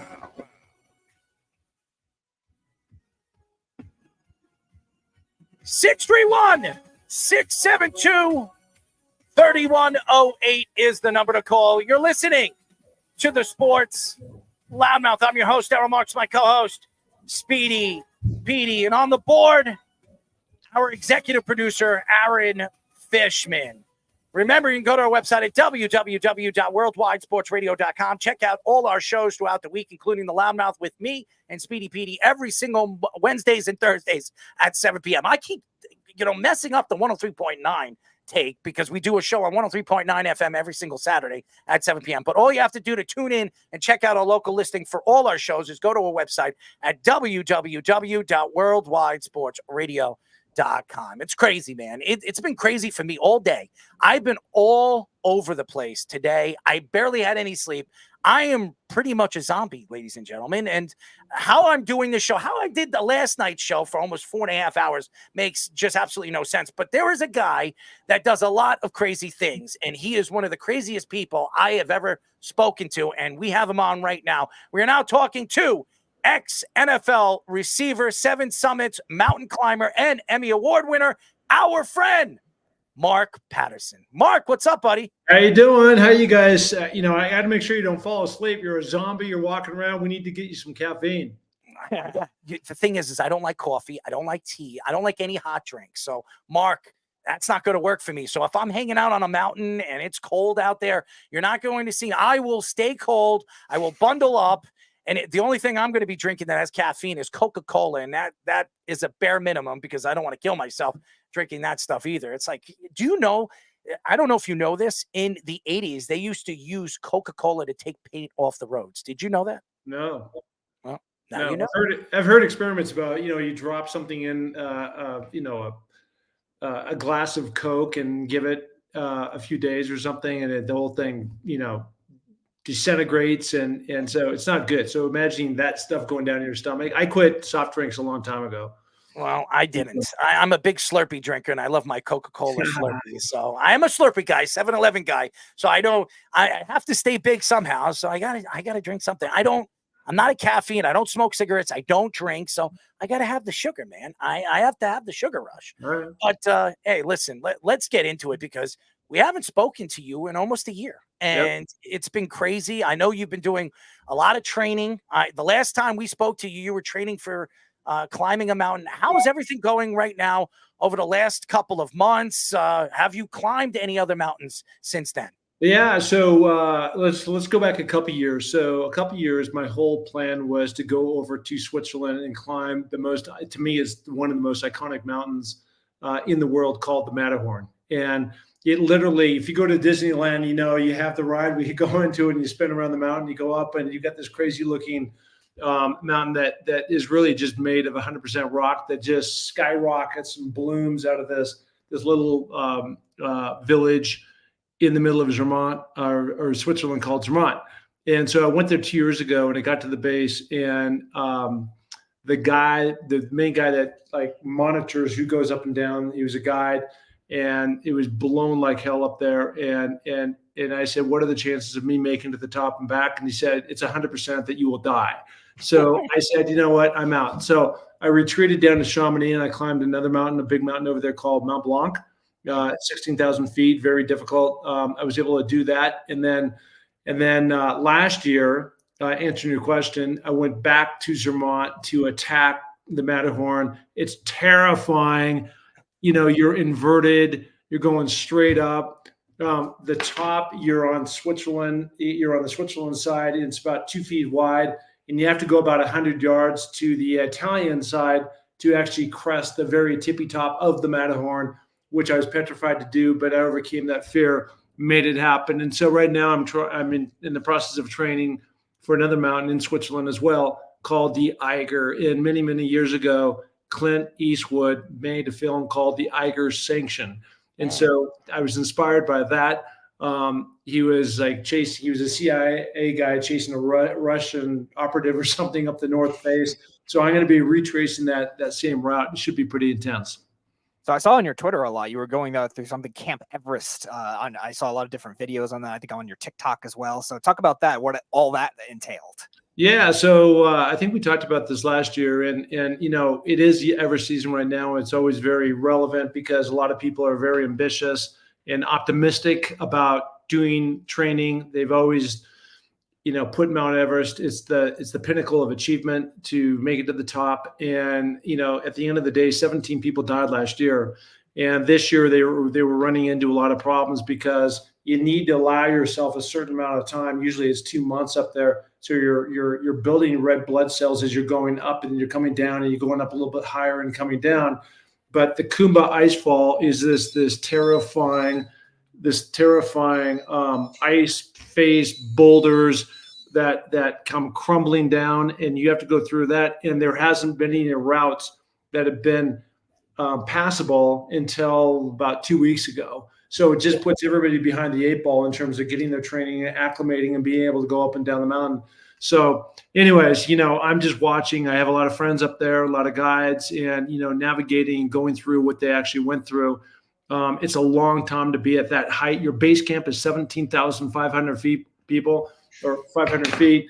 And the reality is that as you climb further and further up the mountain, there are dead bodies that you're stepping over. So you were talking, earlier about, sitting down and not having enough energy and just resting and whatever. But I'm telling you, you do that, and that is the kiss of death, because the next thing is you fall asleep and you don't wake up. We are talking to former NFL receiver, 7 Summits mountain climber, and Emmy Award winner, Mark Pattison. I watch a lot of documentaries. Yeah. I am a documentary guy, and I watched a documentary recently. It's called Lost on Everest, and it's about Michael Matthews, okay? And his brother, he disappeared 20 years. He was blown off the mountain of Everest. His friend came down, but he never came down, and they wanted to find his body. They wanted to put his body to rest. So his family, his brother, went up there. Well, he didn't go up there. He had a bunch of climbers go up there and fly different drones and try to find him. And they found like a ton of bodies up there, and they were trying to find a specific coat that he was wearing. And they had the same coat. His friend was wearing the same coat. I'm telling you right now, I would never, after watching that, I would never climb Everest. I mean, it is absolutely ridiculous. It's scary as hell how high these guys were going up there. And it's so dangerous. Like you said, there were 12 people or 13 people that died last year. Hundreds and hundreds of people died on Everest. And like I said, like you said, climbing up that mountain, you're standing on dead bodies. To me, I have no interest in doing that, no matter how much of a pleasure I have climbing crazy mountains. Somebody was asking me about this, and what I told them is that the goal, because it is a lot of pain to be sleeping for 2 months on rocks and ice and going through the Khumbu Icefall and up through Camp 2 and climbing the Lhotse face, at 45 degree, basically taking the ice rink and tilt it up and then going up to the very top and being amongst all these dead bodies and stepping over them. And, you're into thin air, you're into what they call the death zone. And I actually ran out of oxygen. I spent the entire night with no O's. So even the fact that I'm actually sitting here talking to you, it's a miracle. But the goal has to exceed the pain. Like, I want this thing so bad that you're willing to put your body and your mind, and you have to just have that mindset that no matter what, you're not going to give up. And there's just a lot of people that get up there and say, you know what, you're telling me that in 24 hours I can be back in New York and having a steak, I'm out. Right. And they blow out. And there's other people who just think they can do it. And you're looking at them and you're like, there's no way. You are not going to make this, and your body is just not equipped to go that high. There's that group. And then there's just the accident of, people doing all the right things, but being in the wrong place at the wrong time. And avalanches, literally I saw an avalanche a day. Every single day there's avalanches coming down and falling into crevasses and, dying of pulmonary or cerebral edema, which is this lack of your lungs or your brain swells and you blow up. There's a guy when I was up there at 26,500 feet, which is Camp 4, and this is where you go, the night before you're going to climb to the top. He was 6 feet from me in my tent. He had died 10 days earlier. He was just laying there, right? And it's just a harsh reality of what you're in for. And hyperthermia. That's another thing. I mean, you have to worry about everything. And I was watching and I was like, these guys are out of their damn minds and they're climbing looking for dead bodies. I mean, like they're doing it like because they do it all the time. I'm like, I would never. And it popped in my head because I was like, Mark Patterson was doing this. I mean, what is he, nuts? But football player, you're always a competitive person and you want to compete. You want to push yourself. So I could see why people are so intrigued and so very interested in trying to push themselves to that higher limit. And it's crazy. I wouldn't do it. Yeah, well, and you also have to set yourself up for success on what you actually, I just happen to be, I live in Sun Valley, Idaho, so I'm already at 6,000 feet. And I climb every day. So I have that right out, my backyard, but I have strong legs and, I'm not a great swimmer. So I wouldn't, you hear about these guys, swimming in the English Channel and going from Cuba to Florida. And I was actually asked to, this would be back where you guys are, but this guy asked me, there's 4 guys and they're rowing from Boston to London. Right. And so you're at sea, you're rotating every 2 hours, rowing across the ocean, right, in crazy weather and everything else. And I'm like, I'm a climber and that's what I do. And I understand that and I understand the risk. I've been doing it for a long time. So I've built up this resume and skill set to do that. I'm not a rower, right? I've got no place to practice. I have no desire. When we're talking about the goal has to exceed the pain. But like it would be the other way around. Like I really don't have a goal, and the pain would come on me pretty quickly, and I'd be out. So you got to put yourself in a position of success based on your own skill set. Yeah, so I know Searching for the Summit was your Emmy Award-winning picture. Have you done any other kind of films or media stuff? By the way, I watched that. Watched. By the way, it's beautiful. By the way, nice. Congratulations on that Emmy Award-winning trophy. But I'm going to tell you, I watched your documentary. It was fantastic. It really was. They did a great job. They really did. ESPN did a great job on it. So yeah, well, when you talk about that, the NFL did it, NFL Films and NFL. I'm sorry, yeah, NFL. but they've all you guys know that. Take me out of it. They just had a long history of making amazing films and short documentaries about players doing this and that. So, I was blown away because we also got. Nominated for best cinematography, and I was proud of that because I'm not a photographer any more than you guys are. I pretty much did all the filming up on Mount Everest. So they just strapped me with GoPros. I just hit play. So I had no idea when I turned 10,000 hours of film over to them what I'd given them, and then to see that stuff like you guys saw in the movie, in the film, it was just really amazing how they came. And they originally were going to do like a 5-minute thing, and that 5 minute turned into 30 minutes for them. That's a full length feature based on the way that they do NFL 360. And to craft a story, to have a beginning, middle, end with emotional and stakes, just really suck people in. So anyways, credit all them because I didn't do anything. I climbed the mountain, so obviously I was part of that, but certainly nothing to do with actually making a film. And no, I have not done another film. That's not what I do. I don't think you want to do another film going on that Everest. I mean, that's an amazing feat. But let me tell you,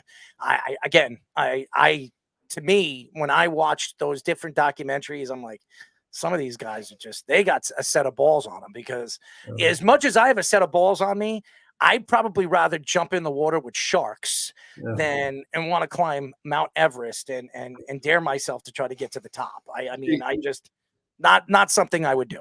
See, I'm out on sharks. That is terrifying to me. I'm afraid of sharks too. I'm really not afraid of anything. Sharks. I mean, if I'm in the water with sharks, I mean, I think I have a better chance of living, in the water with sharks than climbing a friggin' mountain and trying to grasp or gasp my last breath of oxygen. I don't know. It's dangerous, and I think a lot of people think that they have it and they can do it. It's not as easy as it looks, and people doing it. I was watching these guys. I'm like, there was a guy that was on that documentary, the Michael Matthews documentary. He said that I trained myself going, underwater and holding my breath for like 3-4 minutes. So when I need to get that oxygen and more oxygen, I can train my lung capacity to get that extra oxygen that I'm going to need when I'm up there. And it was unbelievable. I mean, he would be breathing, gasping for air. And then his partner, he's halfway dead. And he's saying, take some of my oxygen. I'm like, how the hell do you have oxygen after climbing that damn mountain? So it's unbelievable. I want to relate a story to that really quickly. So I don't know if you guys have ever heard of Laird Hamilton. He's a big wave surfer. He's the first, he lives out in California, and he's the first big wave surfer that surfed a 100-foot wave, which is insane. So he kind of invented this whole thing where you grab onto almost like a water skiing, but you hold onto a jet ski, and they kind of tow you into this thing because it's so massive, and they come and like fish you out. And I've trained with him several times over at his house in Malibu, and it was interesting because, to your point, his whole gig is spending and stressing himself a lot underwater, because when those gigantic waves crush down on him and push him down, it's literally minutes till he can come back up, right? And so just the opposite, as he's going down, I'm going up, and so we're working on breathing techniques for different reasons, or in different cases, but actually for the exact same reason, despite him being underwater and I'm above and into the death zone with little a third less oxygen. Well, I also seen the movie Maverick, and that's a true story about a very famous surfer who actually drowned later in his life. Well, not later in his life. He died I think in his mid-20s, but for the little time that he was on this earth, he was becoming one of the greatest surfers of all time. So it's serious. And surfing too, it takes a lot. It takes extraordinary, balance to surf those waves. So it's an amazing, feat when you see those Mavericks, when you hear about Mavericks, and I'm like, what the hell is a Maverick? Oh, those are like 50 to 60-foot waves. I'm like, what are you, nuts? I mean, why would you want to ride a 60-foot wave? But hey, there are crazier people out there. Well, you got to remember too that, people have asked me about this before, about the big mountains and everything. And just like what you're talking about with these big waves, those guys did at one point in time start on a little baby wave, a 3-footer in Waikiki, right? Yeah. And so I didn't go from little league to the NFL in one jump. You take all these iterations and these jumps and learn skill sets, and you get bigger and stronger and more confident, as you go. And then that helps set you up for success. I mean, to think today, because I've been out of it for so long, but I used to played several times against Ronnie Lott, for the San Francisco 49ers, all pro in the Hall of Fame. And the guy would literally rip your head off if you didn't run your route exactly. I mean, when he came up, it was like a freight train. And it was terrifying. And so to think about going across the middle today and catching the ball and getting my head, like I'm out, because I was in that groove so long ago. And so just like those guys with the wedge, starting at Waikiki and building your way up to a 3, a 6, a 12, however that goes. And with me, the small mountains and working up, same deal, exact same thing. We are talking to former NFL receiver, 7 Summits mountain climber, and Emmy Award winner, our friend Mark Pattison. So I was going to ask that you brought up Ronnie Lott and your NFL career, and there was a story last week coming out that Roger Goodell wants to expand the season to 18 games. The NFLPA is not really sure if they like it. As a former player yourself, what you had to go through, what are your thoughts on that? Well, I mean, it's just really taking out the preseason. So we used to do, it was 6 weeks of 2-a-days every single day, and so they backed way off on that. And so I think most of the time they're not even in sweats. Maybe it's 2 weeks versus the way it used to be 6 weeks. And we used to have 4 preseason games. I think those 4 have gone down to 2. And so it's just trading numbers of where you are. And it's so much more lucrative when you actually get into the games versus putting in backup players and, players that don't really count. So I don't think it's a big deal, especially for the kind of dough they're making these days. It's so interesting. We were just speaking about Austin Rivers, and he came out with some ridiculous stuff on the Pat McAfee show. And he said this, and I want to know your opinion because you played in the NFL. He said he believes that you could take 30 NBA players and put them in the NFL, but could not take 30 NFL players and put them in the NBA. When you hear that from an ex-NBA player, what do you say to that? It's bullshit. You can do that now. Because I'm telling you, there are a lot of guys, and now we're talking about really about skill set, skill positions. So when you're talking about wide receivers, you're talking about some running backs, you're talking about cornerbacks, safeties, that type of thing. All the guys on both sides, as well as NBA players, they're all great athletes. Generally speaking, when these guys are 6'6", 6'7", they just don't have the leverage underneath them to power through and play at those positions, those skill positions that they need to play at.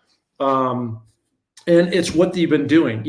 Maybe if Austin Rivers was a wide receiver, so he's a very athletic guy, and he was doing that sport like I did my sport from when I was in, I think, third or fourth grade, all the way through, just like he probably played basketball all the way through, then I can see the possibility. Certainly they're athletic enough, but it's just like you can't just transfer over from one to the other. It's not that easy. I mean, how many guys, like even if you take like Deion Sanders, right, that would switch between baseball and football? I mean, there was just a few that are out there that can actually pull that off. But no, I think there are plenty of guys. Like I could have played college basketball, possibly, maybe, if I would have gone down that path. Just I was faster than everybody. I could out jump people. I was 6'2", so maybe a guard.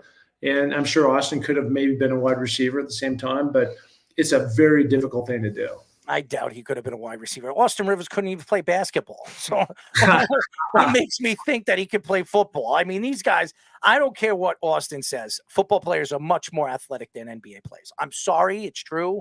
I mean, what these guys, you watch them at the combine and how high they can jump, these long jumps. They're running these cones and the 40. I mean, you have a 310-pound lineman running a 4.8, a 4.9. That's ridiculous. Austin Rivers probably can't run a 4.8, 4.9 on a 40 run. So I think it's ridiculous to him. And JJ Watt, I love what JJ says. He said, I don't know if you heard what we said. He's saying he said JJ Watt fired back to Rivers, saying that you don't have a job in either sport right now. Go ahead and try football. That's what he said. He took shots at him.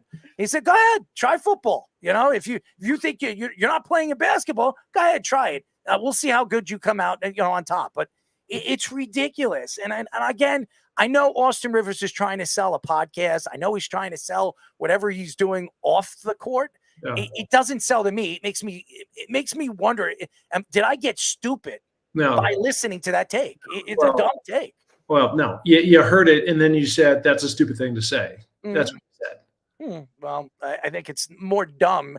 I'm not going to use the words because Speedy would probably, he doesn't like the word, but I would give it a different word, but I'm not going to do that. So speaking of somebody that likes to say a lot of crazy things, Deion Sanders has been in the news a lot for some of the stuff he said. Our buddy. We were talking about it last week, some of the transfers that went from Colorado out of him or taking shots at him and his son. He said Deion Sanders was saying, some of it drafted players should pull off an Eli Manning and a John Elway and refuse to play for their teams. So what are your thoughts on those comments? Well, it's not as easy as it seems. And, one of the things that's different these days, that he has found out is that, it's one thing from going where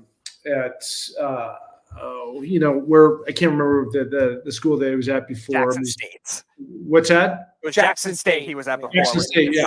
So you're at Jackson State, and in the last 2 or 3 years, the world has completely shifted. Now, when you go back, 20, 30 years when I was playing college football, we were arguing about the same stuff back then about, how unfair it was that, my checks were to room and board per month for $376.59. Think about that. And so now, and there's finally some equality in terms of revenue sharing because these players have been generating so much money for these universities in these playoff systems. So now the way it's all turned is that there's all this NIL money. So these players don't really care like they used to about going to play for one particular coach. And so while Deion, he had all this flash and all this kind of stuff, And I had predicted what was going to happen in his first year at Colorado. You just don't, show up with a team that went 0-11 or 12 the year before, and then turn that around and turn it into a championship team just because Dion is flashing. He says the right things. You have to have the players at the end of the day. And what's happening is these guys are just going for the money. Hey, I'll give you $500,000 to play. I'll give you $1 million. I'll give you whatever money you want. They're playing to play, and that's just what they're doing. And so these guys, like, if they're not playing out of the gate, they're like, I'm out of here. I'm going to go someplace else, and somebody else will pay me. So that's what he's finding out the hard way. We are talking to former NFL receiver, 7 Summits mountain climber, and Emmy Award winner, our friend Mark Pattison. Mark, you're looking at the league in the NFL, the transition, the quarterback play. Patrick Mahomes has changed the league. Now you have guys like Caleb Williams getting drafted, and everybody's talking about this draft class, that next year's draft class could be really, really bad. So you had to go after a quarterback, and then you see for the first time in NFL history, 5 quarterbacks getting drafted in the top 10, which is incredible. What were your thoughts to some of these quarterbacks? I don't know how good these quarterbacks are going to be. I would probably predict 2 out of the 7 or 8 of them that were drafted in the first round are probably going to be decent. You just take a look back and look at the history of drafting quarterbacks just in general. And there's so much expectation because there's so much money, and especially when you put all the equity in the first round. And what that's going to be now, the player that's shown right now, Caleb Williams, probably will be an NFL. But one of the things that like Tom Brady is the master of this, which is having such a high processor to be able to step back, understand what they're doing before the ball is snapped, and then get rid of that ball in seconds. So he really never got hit.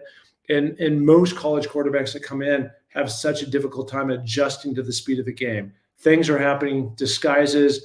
Like you were talking about before, these linemen now that are running, 4.8s or whatever, or just like Caleb is not going to be doing this, right? Like this is college stuff. This is UCLA or Notre Dame, one of the two. But you can't run around. These guys are too fast. And I don't know. You've just seen one quarterback after the other that has come in. I mean, even that kid for the Jets last year. I'm spacing on him. He played at Zach Wilson. Yeah, Zach Wilson. I Wilson. want to throw up every single time I think of his name. Yeah, and then you take a look at who's the kid that he does radio now. He wants to come back in the league. He was the number 1 pick, I think, for the Washington Commanders. RG3. Cam Newton.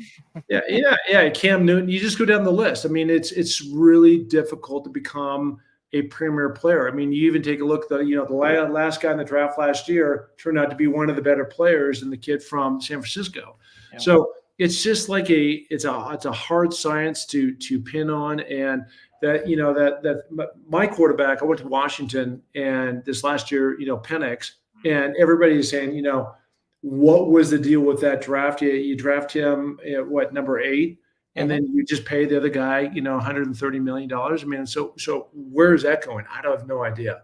And, personally, as much as I love Penix, I don't know what kind of NFL player he's going to be. He's extremely accurate. He's been hurt, major injuries twice. And when he gets a lot of pressure in his face, he does not throw off his front foot with that zip coming down so the ball flies. And every single rush in the NFL is going to be guys coming at him and coming at his knees and his arm and everything else. And so I'm worried that he's not going to be able to step into those throws and be as pinpoint accurate as he normally is. Before we let you go, because we do miss you, man, and we got to get together. Whenever you come to New York, we would love to get together. We have John Daigle going to meet up with us soon. I mean, he's been really craving to go out and get a drink with us. I don't drink, but Speedy drinks, but I am the life of the party. Okay. So love that. Don't get twisted. But my question to you is, what is going on with Sports Illustrated? I mean, I have no idea. I know you have the inside scoop. So what is going on? I do. So, it's really important to understand that Sports Illustrated is owned by the gigantic company out of New York City called Authentic Brands Group, ABG. They own about 77 brands: Eddie Bauer, Elvis Collection, Juicy, Hunter Boots, all these big brands. And with their whole game plan is they buy these properties and then they go find operators to go and run those, and then they pay a license fee back to them, so they don't have to deal with any personnel or how many shirts should I buy or that type of thing. So Arena Group, the parent company who obtained the license 4 years ago from ABG, had a new owner that came in, the guy that started 5 Hour Energy, and he decided to default on a payment to ABG because he didn't like the terms of the license deal. So he shows up really holding like the 2 of clubs, and ABG is holding the ace of diamonds, and they told him to go pound sand. So he was trying to force a negotiation, and they just said, you know what, you've defaulted on the payment, and per the contract, you're out. And so they found a new media partner, which is amazing, called Minute Media. And Minute Media has now taken control and signed a 10-year contract to operate and run Sports Illustrated. I run a significant part, all the team sites for Sports Illustrated. So I went with SI over to Minute Media. And so I had a great landing. There was a lot of drama, and this new company, there's zero drama. They're super well funded. We're going to get back. We're going to kick ass. And by the way, by this merger that just came in, because we also own the Players Tribune, we are now number 1. We've overtaken ESPN by a large amount. So, my goal is always to be number 1. We started number 17, Sports Illustrated. Now, when you put all the entities together, we're number 1, way beyond CBS and ESPN. We need to talk off air, man. What's going on here? Mr. Patterson, where are we going over here? You forget about us? What's going on here? I'm taking you with you. I'm taking you guys with me all the way.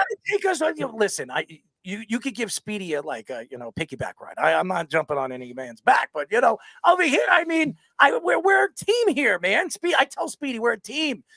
Mark Patterson, he should be taking us with him. You guys are in. You're part of the team. You guys are on the team. You don't need to give me a piggyback ride. I won't force that on you.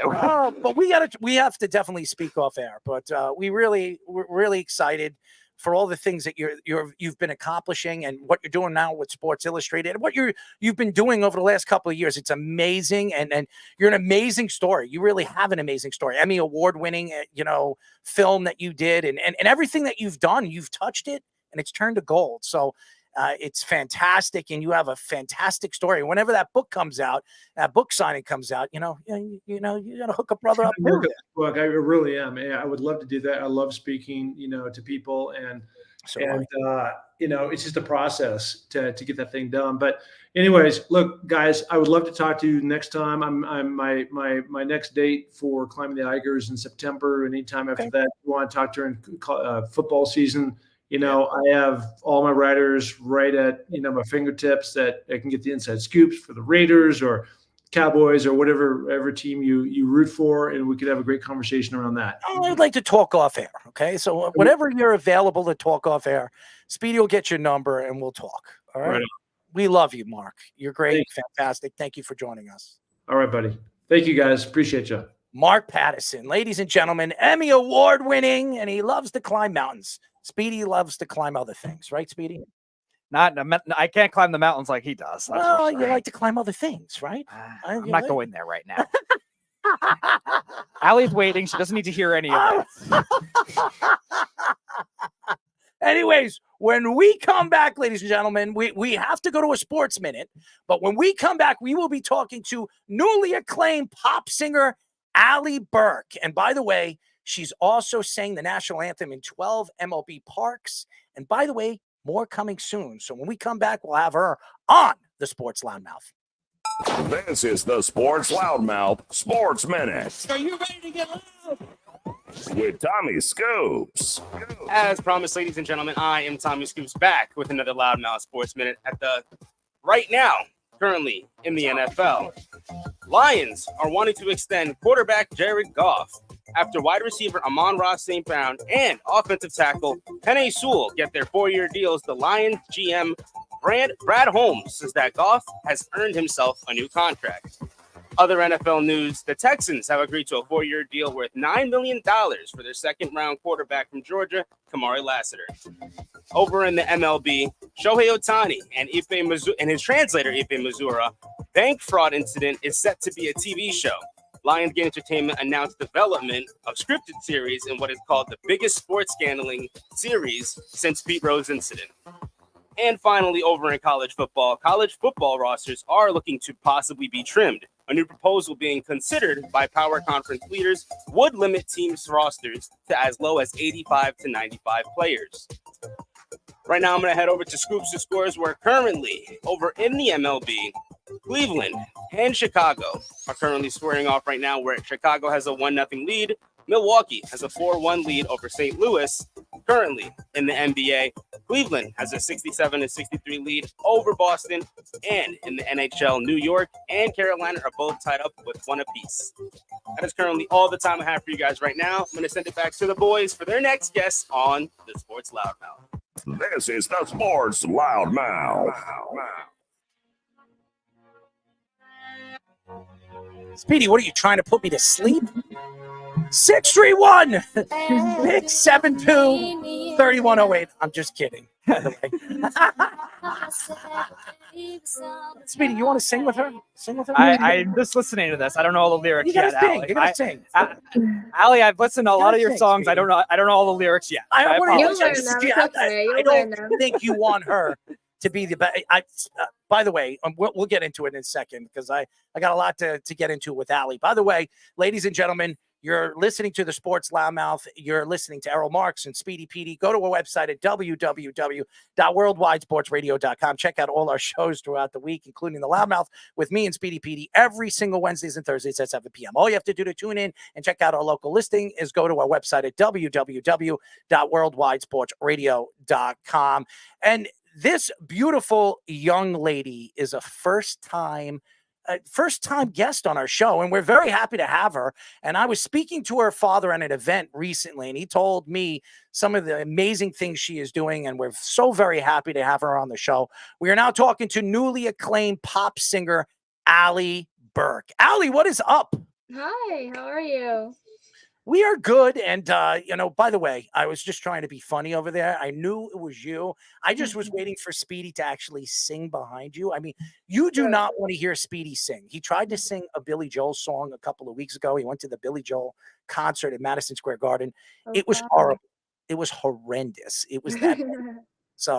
But we're very happy to have you on. So why don't we get into it? Because it's so many amazing things that you're doing right now. And your father was telling me you've been going to different ballparks and singing the national anthem. So tell us how this all began and what made you want to break this record. I mean, there's a record. I think it's 30 ballparks in 1 year. And that's what you want to do. You want to break the national record. Tell us how did this come by? How did this come, to fruition? Yeah, so like over the years, I've had a few different opportunities to sing the national anthem. Back in 2016, I actually got the opportunity to sing God Bless America at Citi Field, which was like a crazy, surreal moment. I literally was 16 years old. And ever since then, I've kind of just been like, I really enjoy performing, obviously, in front of like 30,000 people. Like anybody that's in my shoes trying to do this would not pass up an opportunity for that. So kind of like when we started like booking more and more, I got the Boston Red Sox last August, and my dad actually came up with the idea about like, what if you tried to actually do the national anthem at every single major league ballpark? Like nobody has ever done that, not that I know of at least. And I was like down. I was like, yeah, sure. Like, why not try something that is number one, enjoyable, number two, it'll give me so much more experience and traveling to places I've never been before, and number three, it's just something cool to say that I did. So we've been having like a lot of fun. I have so many coming up, and we're just kind of like going on this journey and seeing where it goes. Yeah. So how has it changed? Like each time you've done it too, like the first time you did it, like, do you have to change your style to do different ways with the national anthem? Because obviously the lyrics are the same, but the way stylistically it's very different. Yeah, so it really like depends on the team and like what their requirements are. Some teams like require like a time limit, but I usually keep the rendition pretty much the same. I'm not like too fancy with it. I am experimenting in new ways to kind of like spice it up a little bit, just to make it more enjoyable for myself, just so it's like something different every single time. So in the next few that are coming up, I'm definitely gonna try and like spice it up a little. But other than that, I feel like it's pretty much like the same all the way through, depending on the venue. Because mostly in like the contract, it says like the original like rendition of the national anthem. Allie, you've obviously sang in 12 different ballparks. Which ballpark stood out the most? What fans? I mean, who was the loudest? I mean, out of all the ballparks, what really stood out to you from all the other ballparks that you sang at? I think City Field will always be like a top moment for me. I actually also got to do the national anthem at Madison Square Garden, which was like insane, back in March, and that I think will always be like my number one, just because it's like a bucket list item. Like the Garden is honestly insane to even say that I did. That was the loudest crowd for sure. Most nervous I've ever been in my entire life for anything, and just overall like the best experience. So talk about what's upcoming for you. 4 stadiums in 8 days, starting on May 25th as well. Talk about what that experience is going to be like. Yeah, it's gonna be crazy for sure, especially because of all the traveling. You know, we're gonna go from Arizona to California, and then after I come home, like 3 or 4 days later, we're heading out to Texas, and then from Texas going to Miami. So it's gonna be a whirlwind for sure. It's gonna be a little tiring, but it's gonna be awesome to just like get to. I've never been to Arizona, and I've never been to Oakland, so that'll be cool. I've never been to Texas either, actually. So it'll be cool. It'll be cool. I'm excited. We are talking to newly acclaimed pop singer Allie Burke. She also sang the national anthem in 12 MLB ballparks, and more coming soon. A couple of fans, David Burns, who knows who you are, is a big fan of yours. He actually asked me a couple of questions, and I'm going to ask you these questions. Who is your favorite team in sports? That was one. And he also said, question to Allie, how is business with your schedule over the last couple of the days that you've been doing this? So my favorite team, if we're talking about baseball, I guess I'd have to say the Mets. It's pretty much like growing up, I've always kind of like followed in like my family's like footsteps of like just like liking the Mets. So I'd have to say them. And then as far as like how things have been going like lately, I feel like everything has just been kind of so busy, you know, like I'm still trying to like work full time in between doing these things, you know, just because like it's a lot with like traveling and like doing the anthems and everything, and still finding time to like do my original music and perform my original music as well. And then along with that comes with rehearsals and vocal coaching and things like that. So I've definitely been like super busy, haven't even been able to like catch my breath, I feel like. But it's all like great things, and I'm really excited for the summer. Yeah. So talk about like your journey into getting into music when you were younger too. I saw your first single, I believe was 2019 on Spotify. I was looking at a lot of your songs earlier, but talk about that journey, how you started, and like, what are some advice you give? Allie, you got a new fan. Speedy is a new fan of yours. I was listening to your Look songs. at that. 19 through 20 was my favorite one that I heard of the ones. Yes. Look at that. So yeah, talk about your journey and like some advice you would give some of these younger upcoming performers as well. Yeah, so the journey definitely is very, very, very, very hard. There's things that block you, there's things that defeat you, there's things that make you want to give up, that make you think you're not good enough. You know, I think that the biggest thing right now, I think in this generation, is that we all kind of like live through a screen. We're all very, you know, involved in like social media and numbers and what does this person comment and what does this person look like and how their aesthetic is and their followers and yada yada yada. But I think that's like such a dark path to go down. I think that just from experience, you know, like you can't help but compare yourself to a lot of other people. You know, even though like I'm doing the anthems and stuff, I can't help but compare myself to somebody that has 2 million followers that's doing the same thing as I am, just singing and stuff. You know, and it's like, why does she get that and I don't? But then I know that people are watching me and being like, why does she get to do all these things and I don't? You know, so I think that's like the hardest thing to kind of overcome, is kind of just like that mental battle with yourself of being like, I am good enough and like I can prove to myself that I'm good enough for, you know, everything that I am doing. But overcoming that is hard. And I think, you know, giving advice to anybody that's ready or willing to go on this journey is like, you have to have the toughest skin. I think the music industry is one of the most like cutthroat, horrible industries to be in. I think that there's a lot of positives, but I think there's a lot of negatives, and you gotta kind of just like find your niche to see like what path is gonna make you feel the best, and you have to be willing to fail a million times before you succeed one time. I've been in the music industry since I was 15 years old. I've been a DJ. I've been on tour. I've been on tour with Fun. DJ Tiesto. I've been on tour with Zed. I've been So on cool. Cash I Money. love them. Yes, I've been around a lot of great musicians. One of my closest friends, DJ Mustard, is Drake and The Weeknd's DJ. So So um, cool. I've been around the industry. You're absolutely right. It's one of the hardest industries to get your foot in the door, but Yeah. it's all about who you know. In any industry that you work in, even in this industry, where I believe our show is one of the best in the industry. And the industry really needs to see what they're missing. And you're right. It's all about who's following me on Instagram, who's following me on Facebook, who's following me on YouTube. But really, it shouldn't be about the subscribers. It's supposed to be about the viewers, the people that are tuning in and looking at you and is a big fan of yours. And that's the problem right now with the industry. Social media came out and social media has taken over. I spoke to your father about that. I think it's a crock. I think it's all about talent. And that goes into this question for me. Is there a particular singer you want to work with? An album? Are you coming out with an album? Is there a single that you want to work with a particular rapper or pop singer or R&B singer that you would love to work with? Yeah, I mean, as far as an album, there's nothing coming as of right now. Just some like singles and possibly like an EP at some point this year. But I have so many people that I would love to collaborate with.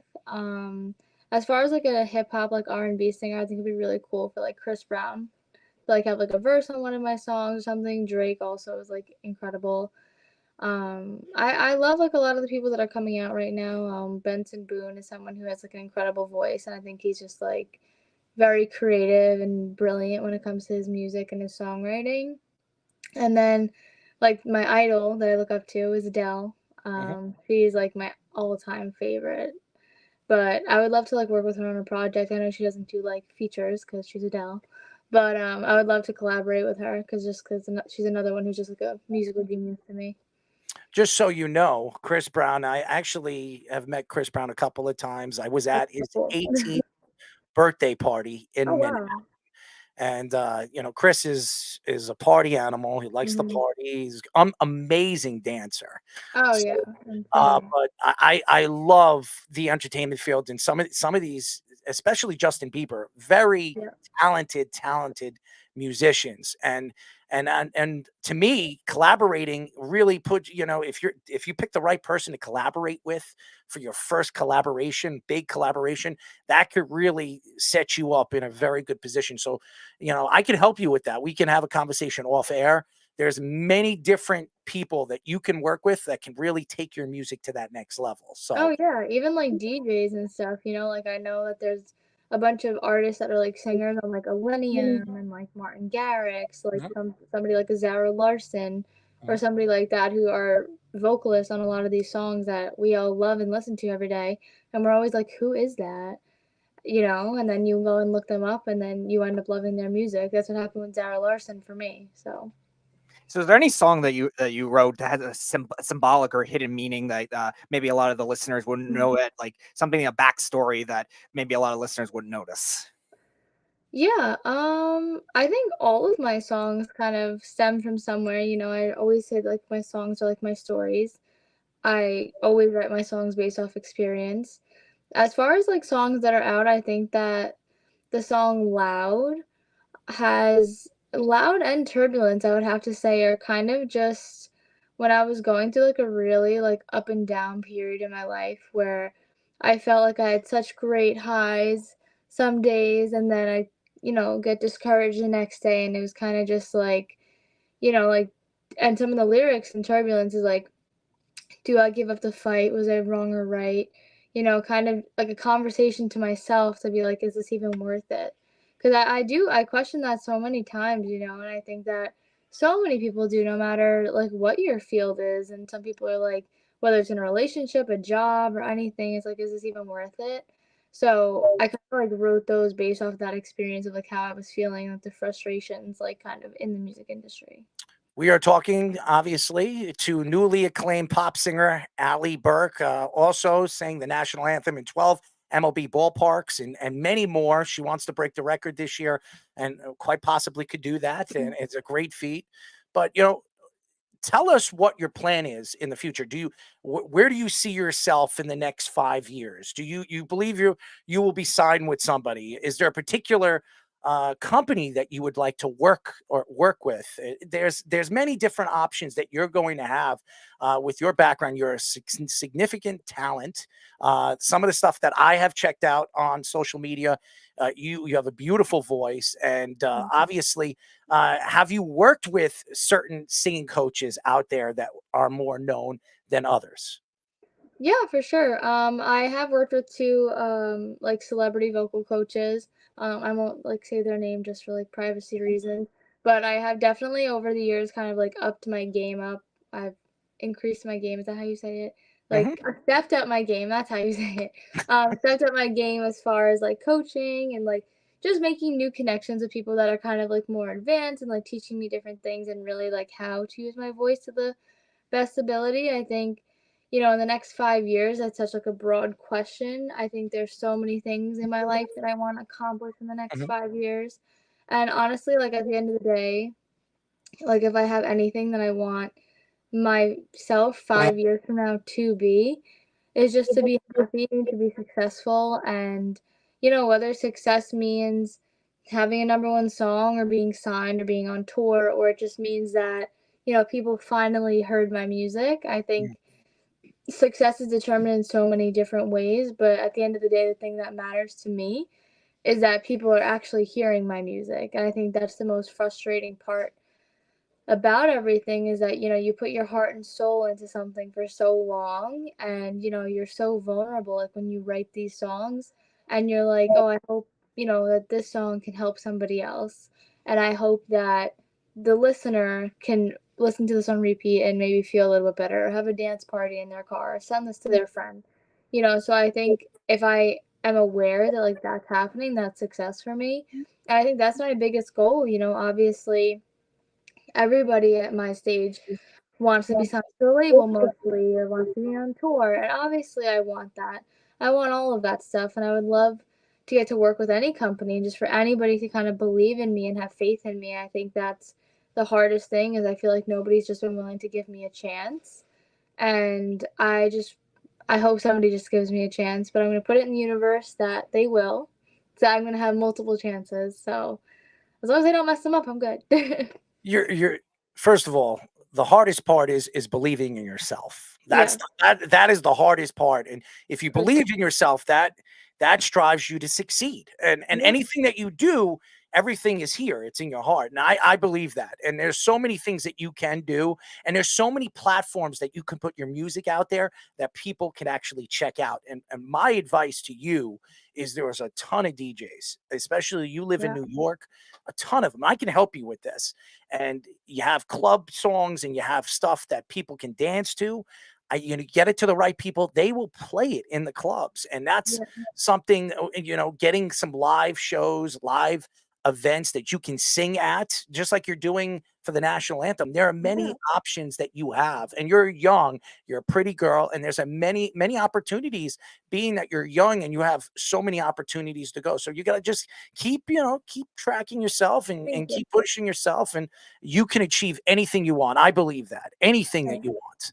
But, For um, my question for you, I mean, your parents, I mean, obviously your father's behind everything that you do. What about your mother? I mean, your mother is pushing you to succeed in the music industry or whatever you want to do. How are your parents going with this, with your career? Yeah, my mom has always been like super supportive of me from like day one. I actually lost my mom about a year and a half ago. I'm sorry to Um, hear that. oh, thank you.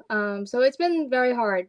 But no, she's always been super, super supportive of me, and I know she still is. So yeah. Yes. I was gonna say, is there any other inspirations outside of your family, or even maybe within your extended family, that have been most supportive in your career as maybe a symbol of those songs as well? Yeah, I mean, I think at like this point, when I was growing up, it was always just kind of like the dream, like it's just like the dream that was like inside of me from like day one. It's like I want to be a singer, I want to do this, I want to dance on stage, I want to make people happy with my music. And I think kind of as I got older, the inspirations like kind of grew. And I think, like once I got older and I went through my first breakup and I lost friends and this and that, I think that like my inspiration stemmed from like, why is all these like things happening to me? And I'm gonna write a song about it and they're gonna know exactly how I feel. And hopefully they hear it on the radio one day. And, like my inspiration comes from so many different things. But I think right now, like at this stage in my life, like for sure, like my mom is like one of my biggest inspirations, and like I basically like keep going for her. It's unbelievable. It's a great story, and Thanks. it's hard. I know Yeah. I lost my father 8 years ago. He passed away, 55 years old. So I I'm mean, sorry. he didn't have much of a life, and it's hard. And one of the things my father told me before he passed away is, yeah, you're sensational on the radio. You have a great radio voice. Keep doing, keep ticking, and Yeah. go for what you want. And I'll support you no matter what. If I'm here on this earth or I'm watching in the heavens, I believe in you, and that's what pushes me. That's what Yeah. strides me to be the best that I am. So everything that you're doing. And the fact that you're doing it not only for yourself but your mom, that's an amazing, amazing story. Thank you. So any other projects that besides the ballpark thing, any other projects that you've been working on within your songs, within anything else, other gigs that you've been up to? Yeah, so I actually have a brand new song coming out on May 31st. It's called Stepford Wives. It's a very like weird title. Me and my producer kind of came up with it. It's actually like based on the movie that I've never seen. But it's kind of just like basically like finding the perfect guy. And it's kind of like a Megan Trainor kind of style where I basically lay it out like what the steps are to find the perfect guy and the qualities and things like that. It's a really, really fun song, and I'm excited for everyone to hear it for sure. I've been like teasing a little bit like on my Instagram, my TikTok and stuff, and people have really been liking it, so I'm excited for everybody to hear the full thing. And then in June, I have to solidify the date. I believe it's June 27th. I want to say 27th. I'll be performing at the Jones Beach Band Shell, doing like a set of like a bunch of my own original songs. So I'm really excited for that because that'll be like my first time back on stage since everything happened. So, Well, let me tell you this. When that song comes out, before it comes out fully, why don't you give it to us, and we will play it during our show, and yeah, for sure. we will absolutely do it for you. And listen, we could speak off air. I would love to help you. I know all the DJs out here. I mean, I'm a DJ of my own. I do a lot of parties, private parties, album release parties. Last year I did the Migos, one of the Migos artist album release parties in Manhattan. So I have some That's so connections. cool. So I would love to help you. I think it's a great story. I think it's great what you're doing. And your father is a great man. He's a great person. I had a long conversation, and you kind of look like your father, so you resemble your dad. Yeah, I mean, for sure. yeah. And listen, keep up the good work. Keep working. Thank you. And all the dreams that you have will come true. I believe that. Thank you. I appreciate that. As everybody knows, Allie, we really appreciate you, and we will you. talk to you soon. We will get you on, and how about this? Maybe we get you in the studio, and Yeah, we I'm actually, here. I'm in Long Island. you're a Met fan. I mean, you know a little bit about the Mets, right? Yeah, Who's your yeah. favorite Met? Who's your favorite Met? Pete Alonso. Let's hope he stays. No, okay. No, maybe like Edwin Diaz. Oh, There we go. and your Yeah. father is his agent. Look at that. Right, exactly. That's why I said him. Pete Alonso is just like the typical Met that everyone knows. That's just what came to mind. There we go. Next time we bring you on, we'll come into his song. Yeah, good idea.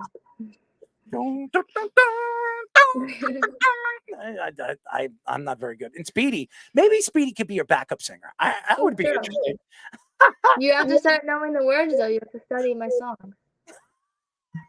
You do not want him to be your backup singer. Maybe your backup dancer. I mean, Maybe a horn. I did play saxophone, so maybe I'll do the maybe I'll try to do the Blaster Jack song, or whatever that is for Edwin Diaz. Maybe I'll try to learn that on the saxophone for that. I'm not the trumpet player. I have a cousin that's a trumpet player that could probably do that. But oh, Speedy, you are a piece of work, man. You're gonna scare this girl right off the show. Anyways, nah, she's a Met fan. She is a Met fan. I'm a Yankee fan. So, I've seen it all. I'm a Met fan. I've seen it all. Well, there you go. I mean, she's prone to losing. So, Speedy, Fair. Very fair. I'm just kidding. Fair. Well, you got to be a Knicks fan. I mean, the Knicks are playing good. Yeah, I sang for the Knicks. Of course, I'm a Knicks fan. Oh, who's your favorite Knick? The Knicks. Well, she's a whole Knick fan, so maybe she should get like a Brunson jersey, a Hart jersey. We'll glue it together for you. We'll sew it together. I'm not a sewer. Speedy, are you? No. How about you? What's good? A jersey with every name on it. There you go. I'm the Knicks fan. She is the Knicks fan. fan. Who's your favorite hockey team? I like the Rangers. Ah, nice. Ali, come on. Why, you like the Islanders? Oh, well, yeah, I like losing So teams. Okay, so I became a Ranger fan because I went to a Ranger game and it was just electric, so fun. But then I went to 2 Islander games, and after seeing them play, Thank you, Ali. Thank I you. mean, okay, but the Islanders, the I do know the Islanders beat the Rangers recently, so. Yeah, well, that doesn't say much. The Rangers are 6-0 in the playoffs. The Islanders are gone in what? 5 games? 1 and 4. I mean, I went to a game a few months ago, and until the very end, nobody scored. Well, that's the Islanders, slogan. I can't score. Sure. How about your football team? Jets or Giants? Buffalo Bills. Oh, okay. Thank God you didn't say the Giants. Oh, man. Yes, really you were definitely advocating for the Bills as a Jet fan. Yeah. I like the Bills more than the Giants. That's fair, yeah. I like the Bills. You're a Josh Allen fan. I figured. True.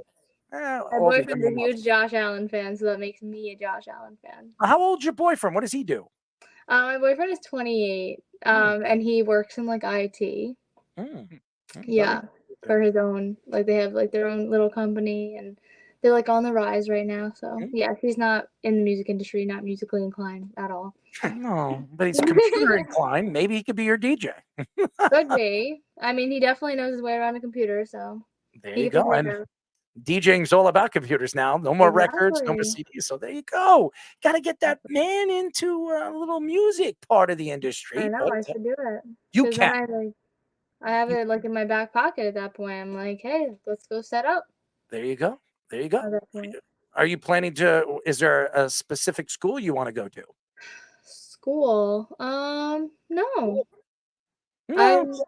No. I mean, I'm 23 now. That doesn't matter. Yeah. So I went to community college after high school for studio recording. And I got all my credits and everything, and then they basically canceled my internship program because COVID. So then I never graduated. You know what? What school was that? Nassau Community College. Oh, you know what? I'm going to write a letter to them. You should. I'm going to write a letter to them. I still owed my diploma. Shame on you, Nassau Community College. I know, right? I mean, seriously. I mean, I work with a lot of college guys, and we have Scoops. He goes to Hofstra. I mean, we have another kid that's going to one of the best journalist schools in the country. I mean, what is up with this? What is going on with these colleges over here in New York, Speedy? See, Ali, this is the thing. It's all the schools that are located right near the Nassau Coliseum where the Islanders play. Oh, that's what it is. But now they moved to UBS, maybe we can't blame them. There you go. The UBS arena is beautiful. Have you been there? I love that arena, yeah. Oh, there you go. I mean, come on. Where's Jack? Where's Jack? Jack, where are you? Jack, where's your magic beanstalk? I love you, Jack. Anyways, Ali, keep up the good work. We will definitely be in touch with you. And I'm serious. Let's talk off air. I think I can help you. Yeah. I think Yeah, send me your number. My dad can send it or something. But Absolutely. yeah, I Absolutely. appreciate your time and thank you for having me. It was so nice and so much fun. Well, I hope I am. I mean, the only thing I dislike about you right now is you're a Mets fan and you're a Sure. Ranger fan. I'm lost here. It's okay. There's it's I listen, Jack. I don't know what you raised your daughter to be, fans of the wrong teams. Okay, I mean seriously, Jack. I mean, I can understand why you're a Met fan because he's Edwin Diaz's agent. Yeah. I understand. But the other stuff, I don't. I'm upset. I am really upset at you, Allie. Don't worry, Yeah, Allie. Next time, I just didn't have the same experience of the Mm. Islander game as the Ranger game. next time we have you on, we'll have you open with Edwin Diaz's song, and the Rangers goal song will be in there somewhere. What is Oh, it? that's good. That's big news. Give me a break, and then everybody says yes, yes, yes. I mean the goal scoring sounds for the Rangers and the Islanders are absolutely terrible. Okay, I just absolutely hate it. I mean, and the Ranger fans, I'm not going to say it on live radio. I don't want to hurt anybody's feelings, but Allie, we will talk soon. Thank you so Yes, much. thank you so much for having me. I'll talk to you soon. Absolutely. Allie Burke, ladies and gentlemen, and she's going to break the record. She's going to break the national anthem record. Scoops, what do you say about that, baby? 2 thumbs up, baby. Speedy, how about you? Absolutely, 2 thumbs up and a lot more. And a lot more. No, it's a very impressive feat. No, it is. I think it's Thank great. you. I think it's absolutely great. And she's young and she's up and coming, and I love it. I absolutely love it. So Thank you. absolutely. Absolutely. All right. Scoops, are you ready for your sports minute? Are you lost? Lost in translation? Okay. All right. When we come back, we've got a lot more to get into. We do have, obviously, Let's Parlay. They'll be joining us in just a few moments. And ladies and gentlemen, I definitely want to get into this Patrick Beverley story. That's an interesting one. It's been an all basketball show, and we'll kind of brush some Shea Otani crap on it too. By the way, that story with the net, what is Netflix going to host that? I mean, seriously, it's just absolutely ridiculous. They're making documentaries on this crap. Anyways, Scoops Sports Minute next. This is the Sports Loudmouth Sports Minute Are you ready to get loud? with Tommy Scoops. As everybody knows, it's the top of the hour. Loudmouth Sports Minute with the man right here, Tommy Scoops. Getting straight into it. Currently in the NBA, Warriors guard Klay Thompson, whose contract is set to expire soon, many believe he could be on the move. With many thinking that the Magic, Sixers, and even the Grizzlies emerging as top landing spots for the veteran shooting guard Klay Thompson. Over in the NFL, the Raiders announced that they are going to be signing, or they have officially signed their first-round draft pick, Georgia tight end Brock Bowers, to the Las Vegas Raiders, of course. And finally, in the NFL news, the newest Commander rookie quarterback, Jaden Daniels, is set to wear the number 5 jersey. Commander punter Tress Way announced via social media he will be returning over the jersey number to the newest drafted teammate, Jaden Daniels. Now I'm going to go into Scoops and Scores, where I'm going to give you a quick rundown of the scores going on in the current world of sports news. And in the MLB, Chicago currently has a 3-0 lead over Cleveland. Milwaukee has a 5-1 lead over St. Louis. Currently, over in the NBA, Cleveland has an impressive 102 lead, 85 over the Celtics right now. And currently, the Rangers and Carolina are currently still tied up at 1 apiece in the third period. That is currently all the time I have for you guys right now. I'm going to kick it back to the boys for the continuation of the Sports Loudmouth. This is the Sports Loudmouth.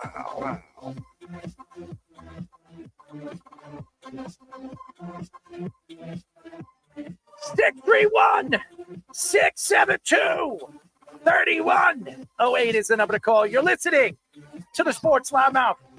I'm your host, Daryl Marks, my co-host, Petey, and on the board, Aaron Fishman, Mr. Fish, our executive producer. Go to our website at www.worldwidesportsradio.com. Check out all our shows throughout the week, including the Loudmouth with me and Speedy Petey every single Wednesdays and Thursdays at 7 p.m. All you have to do to tune in and check out our local listings is go to our website at www.worldwidesportsradio.com. Oh, wow. She was great, Speedy. Oh, yeah. Really, really, really sweet girl. And let me tell you something, a lot of talent. Really, really, really, really, really impressed. So thank you to Allie for joining us. Thank you to Mark Patterson for joining us. Two very awesome guests tonight. As always, we always get good guests. And I want to take a shot and give a thank you to Jack Burke for letting us interview his daughter. She's fantastic. She's an up-and-comer. I do believe that. Anyways, a lot to get into it. I mean, we have the Rashee Rice story. That's an interesting story. But this story seems to interest me the most right now. The Patrick Beverley story. And I'd like to bring Fish in this because I'd like to hear Fish's thought on this. And Scoops, we can get him in just a few moments as well. The NBA suspended Patrick Beverley the first 4 games of next season without pay, connected to the incident of him mistreating a woman reporter and throwing a basketball at a Pacers fan during the playoff series. Beverley declined to answer a question to an ESPN reporter, Melinda Adams, because she wouldn't subscribe to his podcast. Beverley mentioned he has done that to other women reporters in the past and apologized and said his behavior has to change. Beverley threw the ball at a Pacers fan who taunted him by saying Cancun on 3, with the Bucks being eliminated if they lost. Those fans could press criminal charges against him within the next couple of days. Beverley will be a free agent this offseason. Patrick Beverley. First of all, and I love these NBA players. And we were just speaking about Gilbert Arenas. Today we spoke about Austin Rivers. All of them have podcasts. All of them have their own thoughts and their own translation to what and where the fans should be during an NBA game. Okay. And Austin Rivers, if you remember, a couple of years ago when he was in the NBA, I think he was playing for his father's Clippers, had a problem with one of the fans and, threw a cup. He was sitting on the bench and threw a cup at one of the fans behind him. And he got in trouble from the NBA. And Doc Rivers obviously made excuses for his son, that it was an accident and all that other stuff. And you know what it is? And I'm going to sell this for all the fans to understand. I'm sorry, all the players to understand about the fans. First of all, the fans pay your salary, okay? They're the ones that come to the games, go and pay for the hot dogs, the beers, and all the pizza in the stadium to put money in your pockets. That's one. Number two, you never attack a woman reporter, okay? Never attack a woman, a reporter, because that, ladies and gentlemen, will put you in the gutter. And what did he do? He didn't do this to one. He's done it to many women reporters. And here's another thing. Even if they don't want to follow you on social media, and even if they don't want to follow you on your podcast, what's it matter? It doesn't matter. By the way, Patrick, your podcast is very boring. You sit there, you make jokes, you crack jokes, you have all these stupid people on your show, and they're a bunch of idiots. And there's nothing that I think is funny about your show. Now, do I think you're a good defensive player? Yeah, I think you're one of the more elite defensive players at your position in the league. But you've been a journeyman ever since you came to this league. You played for Milwaukee. You got bounced out. Where are you going next year? Are you going to the Knicks? Are you going to go to this team? Maybe you go to Houston, and maybe you'll give them a better chance to win as a young team. Who knows where you go? But if you're going to do this on and off the court, and you're going to do things on the court that's going to piss teams off, why would they extend you? Why would they give you another contract? To me, this is very embarrassing. If I was the Milwaukee Bucks, I don't bring you back. Okay, I don't take on or give a contract to a guy that has his own problems on and off the court. Now, obviously, and I just mute your mic for a second, Fish, because it's making sounds. The fact is, when you look at the league and you look at the NBA as a whole, all right, you're going to have players that are outspoken. You're going to have players that have podcasts. As we all know, LeBron James is on a podcast now, and he has his own thoughts. He's doing a podcast with JJ Redick, and LeBron James over the last couple of years has produced different things. He's done the barbershop. I don't know if anybody checked that out, where he's had different hip hop artists, different movie stars come into his barbershop and speak about politics, speak about life, music, and sports. Here's the problem right now. this is the game of basketball, and nobody cares about your politics or your thoughts of what's going on in the world. All I care about is what you know about basketball and what is driving you as a player in the NBA. I don't care about what you think about the stories that are going on with Donald Trump and Biden. I don't speak about that. I don't want to hear about it. I don't want to hear about the religious fights right now in Israel with the Hamas and the Israelis. I don't want to hear that. To me, all I want to hear is what you think about the Milwaukee Bucks. Why do you believe the Milwaukee Bucks failed to get out of the first round when everybody thought they were a championship competitive team? Why was it that Giannis couldn't stay healthy this year after signing a 3-year deal extension with the Milwaukee Bucks? Why did you trade off all those pieces to bring in Dame Lillard, where you knew he was only going to stay with your team for 1 year, and now he's going to flee to either Miami or some other team and give them a better chance to win? I mean, Milwaukee made a lot of mistakes in the offseason, including bringing you to the team at the trade deadline. I'm not trying to attack Patrick Beverley, but he's a sore loser. That's one. And the fact that he is attacking a woman reporter because she doesn't follow or subscribe to your podcast, who cares? Who cares if she follows you on your podcast? Honestly, again, going back to your podcast, I am not a fan of any of your content. It is not funny. And then you have your top 5 things of the day, and you talk about athletes, players, and thank God you're not doing a show with Gilbert Arenas, because then it would be really stupid. But I mean, seriously, there is nothing that sells to me you as a player moving forward in the NBA. And if I was a team right now, I'm not taking a chance bringing your idiot self to my organization after this has been done. Yeah, you also look at, no matter what level of player it is, just the lack of professionalism with anything. Like, she's just trying to do her job. She's asking her questions to do her job for whatever organization she's writing for or reporting for, whatever it may be.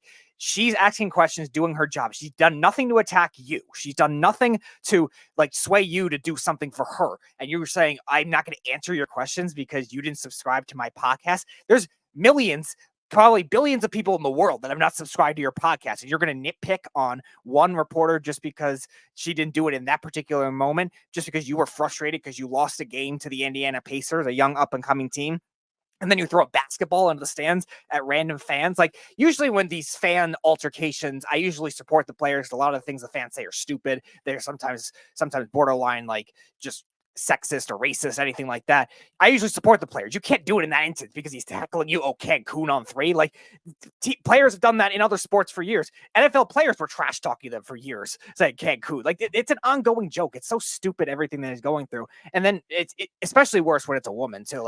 Just trying to just pick on it just because a woman. We were talking about Cam Newton bashing him for everything he said the last 3 months, but he did that in 2017 to a reporter he was laughing because she knew everything about different route concepts, which was funny to him in football. No, women know sports very well. Caitlin Clark, everything she's going through now with a reporter that's now been suspended.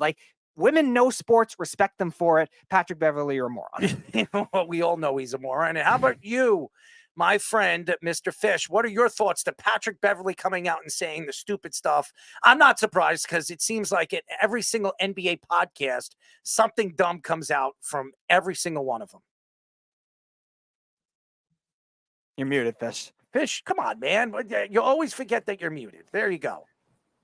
I mean, sorry about that. They give us such great content every week. Is some dumb washed up guard or someone who's on the verge of being washed up like Patrick Beverley, who had a meltdown. And I got to be honest, the Cancun thing's been used before, but this was one of the best usages of it by a fan of all time. What a great job by this fan.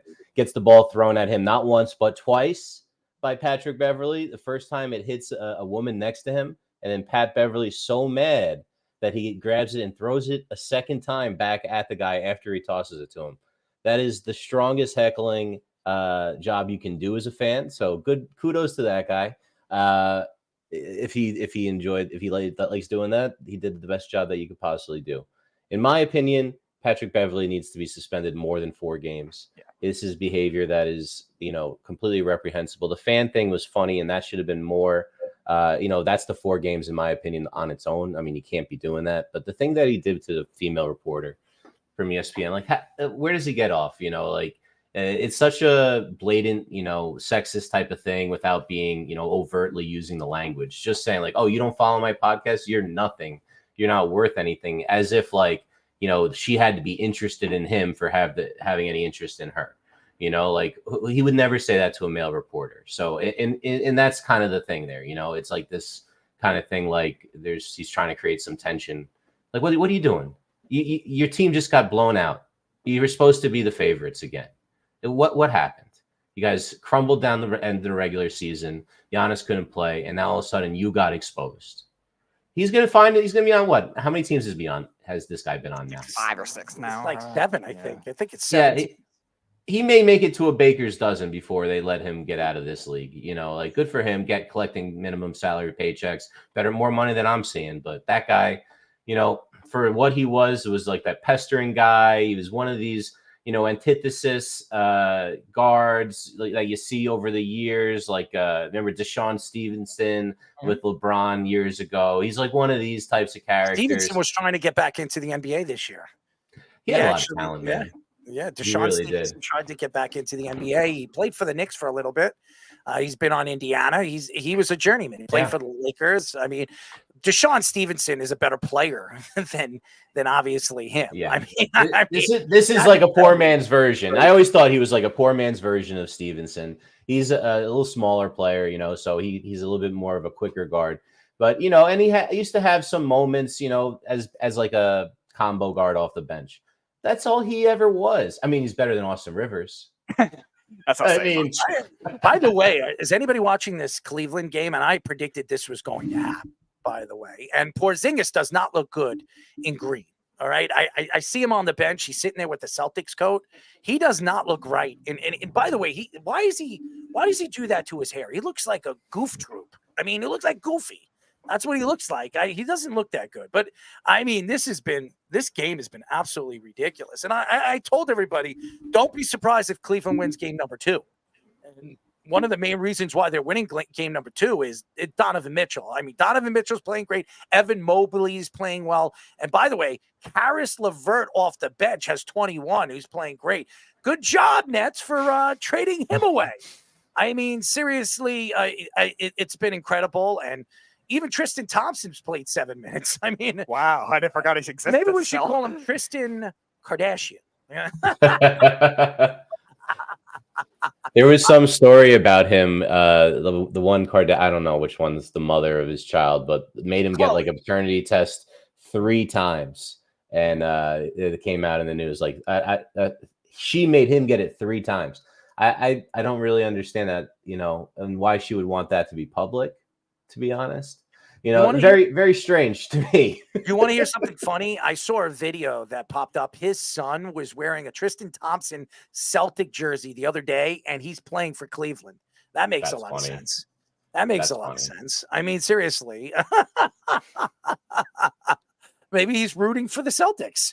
But Jason Tatum, he's played better in this game, but Jason Tatum's got to play better. He needs to do what Jalen Brunson's doing for the New York Knicks. If nobody is scoring, Jalen Brown did not play very well in this game. He has 19, 4, and 1.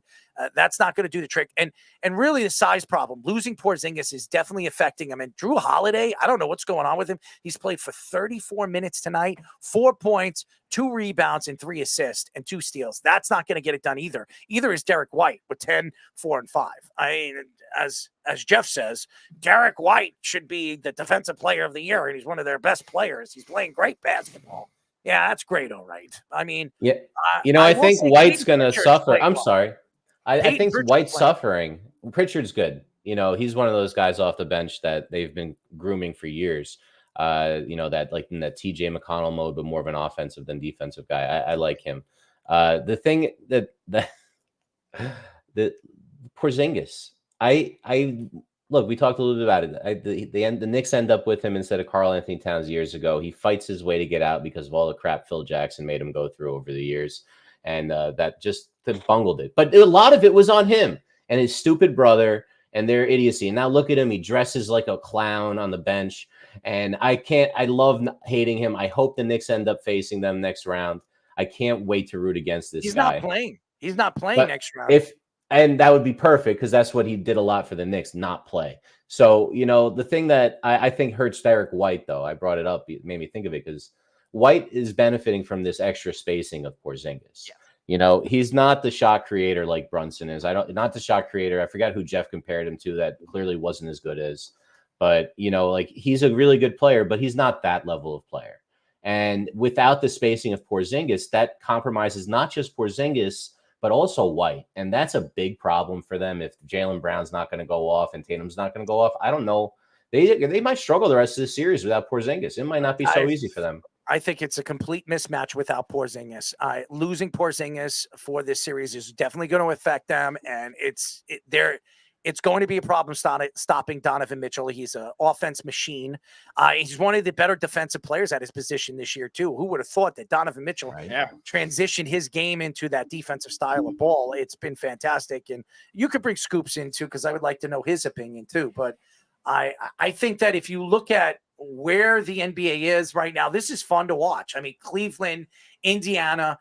Right now, the Knicks are up 2-0 against the Indiana Pacers, but I expect this Celtics series to go 7 games. I do believe Cleveland has the size and the ability now that Porzingis. If Porzingis was playing right now for the Celtics, I think this series probably ends in 5. I think this series could go 7 games because of Donovan Mitchell. Because if Evan Mobley can play this way throughout the series, 21, 10, and 5, and 1 steal and 2 blocks, if Evan Mobley can play at the top of his game like this, Cleveland could absolutely challenge to knock off the Celtics in this series. Yeah, I think he had his offensive upside too. Mobley's supposed to be a good shooter out of the draft too, good passer, and hasn't gotten that offensive upside going. But if he can get that going, find that, yeah, that's going to be a whole different thing. Scoops, your thoughts? Like you just said exactly too, Earl. I mean, if they get this series to Game 7, I could definitely see them making it, or I could definitely see them getting it to Game 7. Only because if you also look at Donovan Mitchell, he's been a pretty successful playoff player, in the recent years, and Game 7s is somewhat, he's been pretty much, well, I wouldn't say that anymore now since the Celtics wanted to do Game 7 back-to-back and back-to-back for the last 2 years. But, I like Donovan Mitchell in Game 7. The only thing that, like you mentioned too, Errol, is just they have to make sure that they get Evan Mobley and they get a lot of these guys to get to where they need to late in the series, late in the Game 7. Jared Allen's very important to this team as well. And Jared Allen has not played in this game and obviously is fighting injury, but to get him back into this lineup, the fact that they're up the way they are right now, and right now the score, if I'm not mistaken, it's 118-94. Actually, the game just ended. Oh, yeah, just finished. Yeah, they won. It just ended. I don't know what the final score of the game was. 118-94, you got it right. So it's 118-94. Yep. They absolutely demolished the Celtics in game number 2, and I expected this. I thought Cleveland was going to fight. Now you're going back to Cleveland. I think Cleveland has the advantage. They're a very good home team. They have the size right now, and losing Porzingis for this series is going to affect them. Hopefully, Jared Allen is 100, not 100%, but 80%, 85%. He comes back in the series. You could see the difference when Evan Mobley is playing and Jared Allen isn't playing. It opens up the floor for him, and he could become that dominant rebounder and offensive player he was when he played for USC. I love Evan Mobley. I don't think he's developed into the player that I thought he was going to be when he came as a high draft pick from USC. Right. 3-point shooting was really his only big weakness at USC, and that was really it. And he's really developed his defensive game very well besides that, but the offense has not gotten to that next level. And obviously, we asked Scoops. How about you, my friend Fish? What do you think about this series, and where do you think this series will head now that they're going back to Cleveland?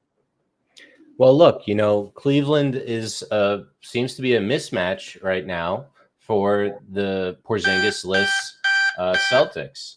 So we're really seeing this type of drag it out series that they didn't want to get involved in.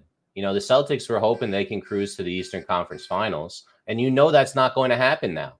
Without Porzingis spreading the floor, creating easier shots for some of their guards, they're not going to have that advantage in shooting that carried them most of the regular season.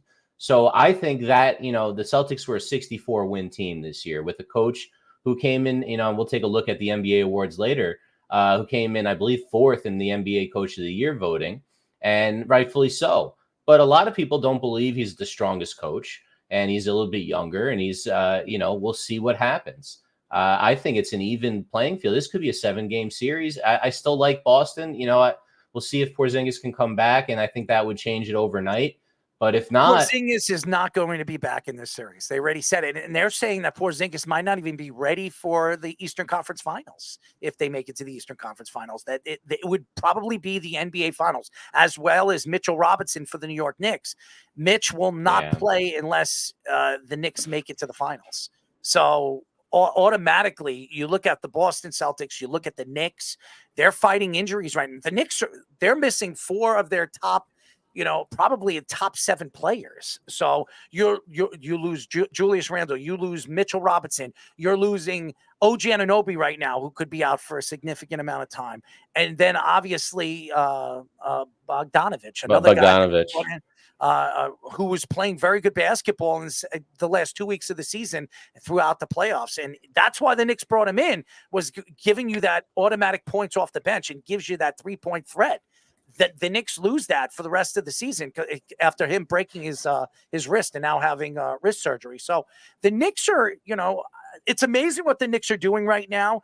I expect the Celtics to run all over the Cleveland Cavaliers. The only thing that really makes me think that they won't is because of the youth of this team. Evan Mobley, Darius Garland, and we haven't even seen the best of Darius Garland yet. We have not even seen the best of this kid. This guy, when he is on, he's one of the better point guards in the Eastern Conference. So he's coming off an injury. He's coming back, and in the last, 2 weeks of the season, he's played better basketball. And when he gets to that next notch, I mean, they could be very much unstoppable in this series. I think they have the better guard play because Drew Holiday is a shell of himself. I don't know what's going on with Drew. And he just signed an extension, a 4-year extension with the Celtics. That could be a bad contract. He might be at the tail end of his career. So who knows? But it's crazy. And I would agree with Jeff on this, that I thought Drew Holiday was the better defensive player on this team. I disagree. I think Derek White is the better defensive player right now. Derek White's probably been, besides Tatum, the second best playoff player for the Celtics since he's gotten there, too. But uncharacteristic tonight, only 10 points, like you said. That's not going to help you win. And Jaylen Brown under 20 when he's making $300 million a year, also not ideal. Yeah, and what's so funny about Keith and Snug? Keith is another one of these trolls. He wanted us to talk about the game. We bring up the game, and now he's complaining that the game is over. So, Keith, just be quiet over there. Hang out and watch the show. Yeah, you have your crazy, your thoughts to it, and good for you, but you're wrong. But when we come back, ladies and gentlemen, we're going to get to Let's Parlay. We have Wes coming in here on the Sports Loudmouth. You're listening to the Worldwide Sports Radio Network. Of course my kid's in the right car seat. Well, I think he is. Yeah, my kid's in a booster seat. He was ready to move up. He is ready, right? Her car seat looks like the right size. There are probably rules on when to move up to a booster seat, aren't there? Rear facing, forward facing. I think I have it right. Car crashes are a leading killer of children 1 to 13. Are your children in the right car seat for their age and size? Don't think you know. Know you know. Go to safercar.gov/the right seat. I know my child's in the right car seat, or else I wouldn't get in the driver's seat. Brought to you by the National Highway Traffic Safety Administration and the Ad Council. You're listening to the Worldwide Sports Network. This is the Sports Loudmouth.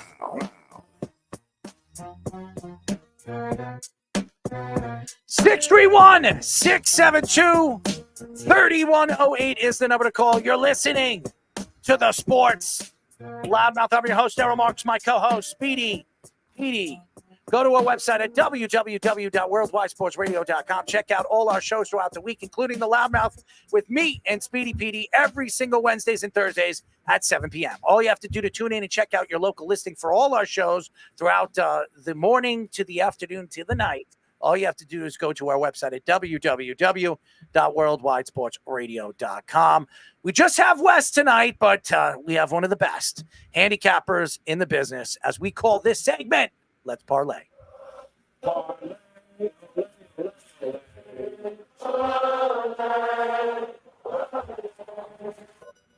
It's time for Let's Parlay. All right, ladies and gentlemen, we have Worldwide Wes. Wes, what's up, buddy? What's going on, fellas? You look good, man. Freshly shaved, getting ready for the summer. Your amusement park over there, you're being that master chef that you are. I'm on the run, man. That's for sure. That's for sure. Showers feel real good this time of year.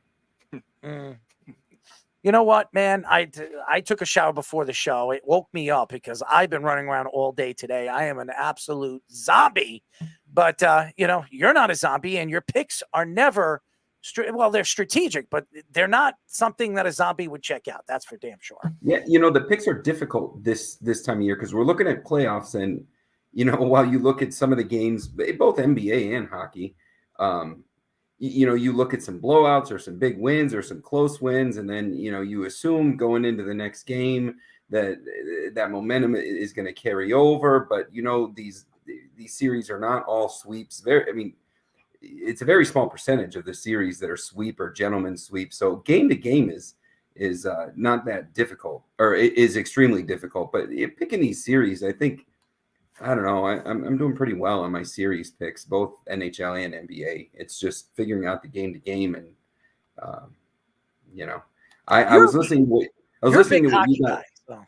I haven't. I've been closer to the NBA this year than I have hockey because I follow the money, and during the NBA season, like post NFL, some of the numbers, just overs and unders and team totals, became easy to read in the live action. So hockey, I'm not as close to it as I was, but I'll tell you, I love seeing Florida go 6-1 and take out Boston and create just a goalie confusion. Anytime you pull a goalie and create confusion, it doesn't really make a difference how good your two goalies are. I very much think that both of these Boston teams will lose this round. And wow. I think we saw it last year with the Celtics. We saw it last year with the Bruins. I think 2 years in a row we've seen it with the Bruins, and you're starting to see it now. I think Florida broke the goalie last night. They broke both goalies last night against the Bruins, and I think what we saw earlier tonight in this Cleveland-Boston game, and Arrow, you were talking about some of the key injuries, and Porzingis, if he's out for the rest of the series, Cleveland is defense. Cleveland is opportunistic. Their defense, they're happy to be ugly. They very much could pull a Miami job from last year. I will say this. If the Celtics lose in this series, I think the Knicks match up better against Cleveland. And if the OG Anunoby comes back, we know Mitchell Robinson will not make it to the Eastern Conference Finals if the Knicks move on to the Eastern Conference Finals. So, but still, I think the Knicks match up much better against the Cavaliers than they do against the Celtics. So I'm rooting for the Cavaliers. I very much am rooting for the Cavaliers. And that would be fun. That would be really, really fun, the matchup with the Knicks and the Cavaliers. But it'd be fun to watch the Celtics and the Knicks too, because I would love to see New York knock off Boston. I would love to see Cleveland against New York. The way that these teams play, the style, the defense, the just the grit that they both play with. They're not in it to light it up from three. It's very different than what today's basketball looks like. I mean, we could see 85, 87, 90s style games if Cleveland against New York. But this New York team they're different. They look. Some of their in-game adjustments where they go down and then catch up, and they almost look like they're toying with the opponent. They're waiting for something that tells them what their adjustment needs to be. They very much remind me of the way that Denver looked last round and last year. Denver doesn't typically go up early in games. They wait to see how they're going to be attacked, and then they come back and they get after the team a little bit stronger. So this New York team, they're just different.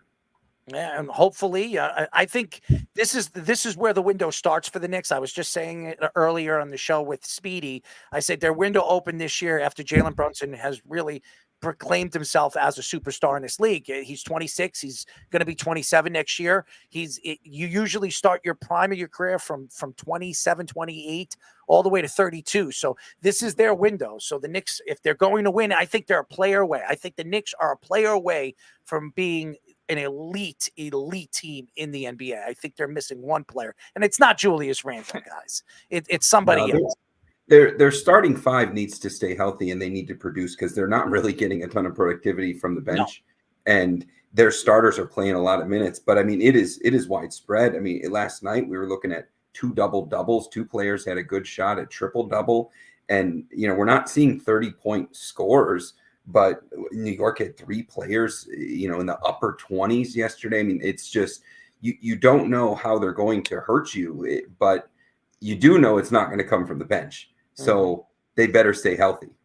And that's crazy because the Knicks bench all season long was one of the best benches in the league. They brought in Bogdanovich. They brought in Alec Burks to kind of solidify their bench. Miles McBride has been fantastic all season long. And now in the playoffs, especially in this series, he's been an absolute dud. So hopefully this changes because you're not going to beat any. If you get out of the East, somehow you get out of the East with all the injuries that they have, you're not going to beat any of those West teams the way you're playing right now. They're too good. I mean, the Timberwolves, OKC, all those teams, the Denver Nuggets, they're all good teams that have a lot of depth. So the T-Wolves are built to beat anybody that is in this playoffs right now, whether it's in the finals or their own conference. They are built to stop a team like OKC. OKC is going to get cute and pass the ball one too many times. I mean, the T-Wolves are beat to beat OKC, and Dallas. I will be very surprised if Dallas wins 2 games this series. I would agree with you. I don't see Dallas winning 2 games in this series, especially the way Kyrie Irving played in the other game, the first game of this series. And by the way, Doncic didn't look very good in the first game of this series either. So I'm interested to see. I like OKC. I would love to see OKC versus the Timberwolves, but I still think it's not over with Denver. Everybody thinks they're calling Denver's head and that this series is over. Don't be so surprised if Denver goes into Minnesota and knocks off Minnesota in both those games. I wouldn't be surprised. They're that good. Denver could win those 2 games. So don't count the Denver Nuggets out. They are the champions. They're the world champions, and they have the best player in the world in Nikola Jokic. So we'll see. They are not going to do it if they don't get better play out of Murray. They need Murray scoring from the perimeter. They need him as a threat to open it up for Joker. And yes, they were the world champions, but the way that the T-Wolves are playing, I mean, their best big is good from 3. Like, I mean, I've never seen anything like the way that Cat is playing right now. I don't think it's a sweep. I think Denver's going to steal one in Minnesota, but I mean, they just made Jokic looks very weird running around the court. He's productive in all of his movements, but if you watch him, he looks like an awkward big dude. And they made him look very unathletic. And I think it was Monday night, Tuesday night, whenever their game was.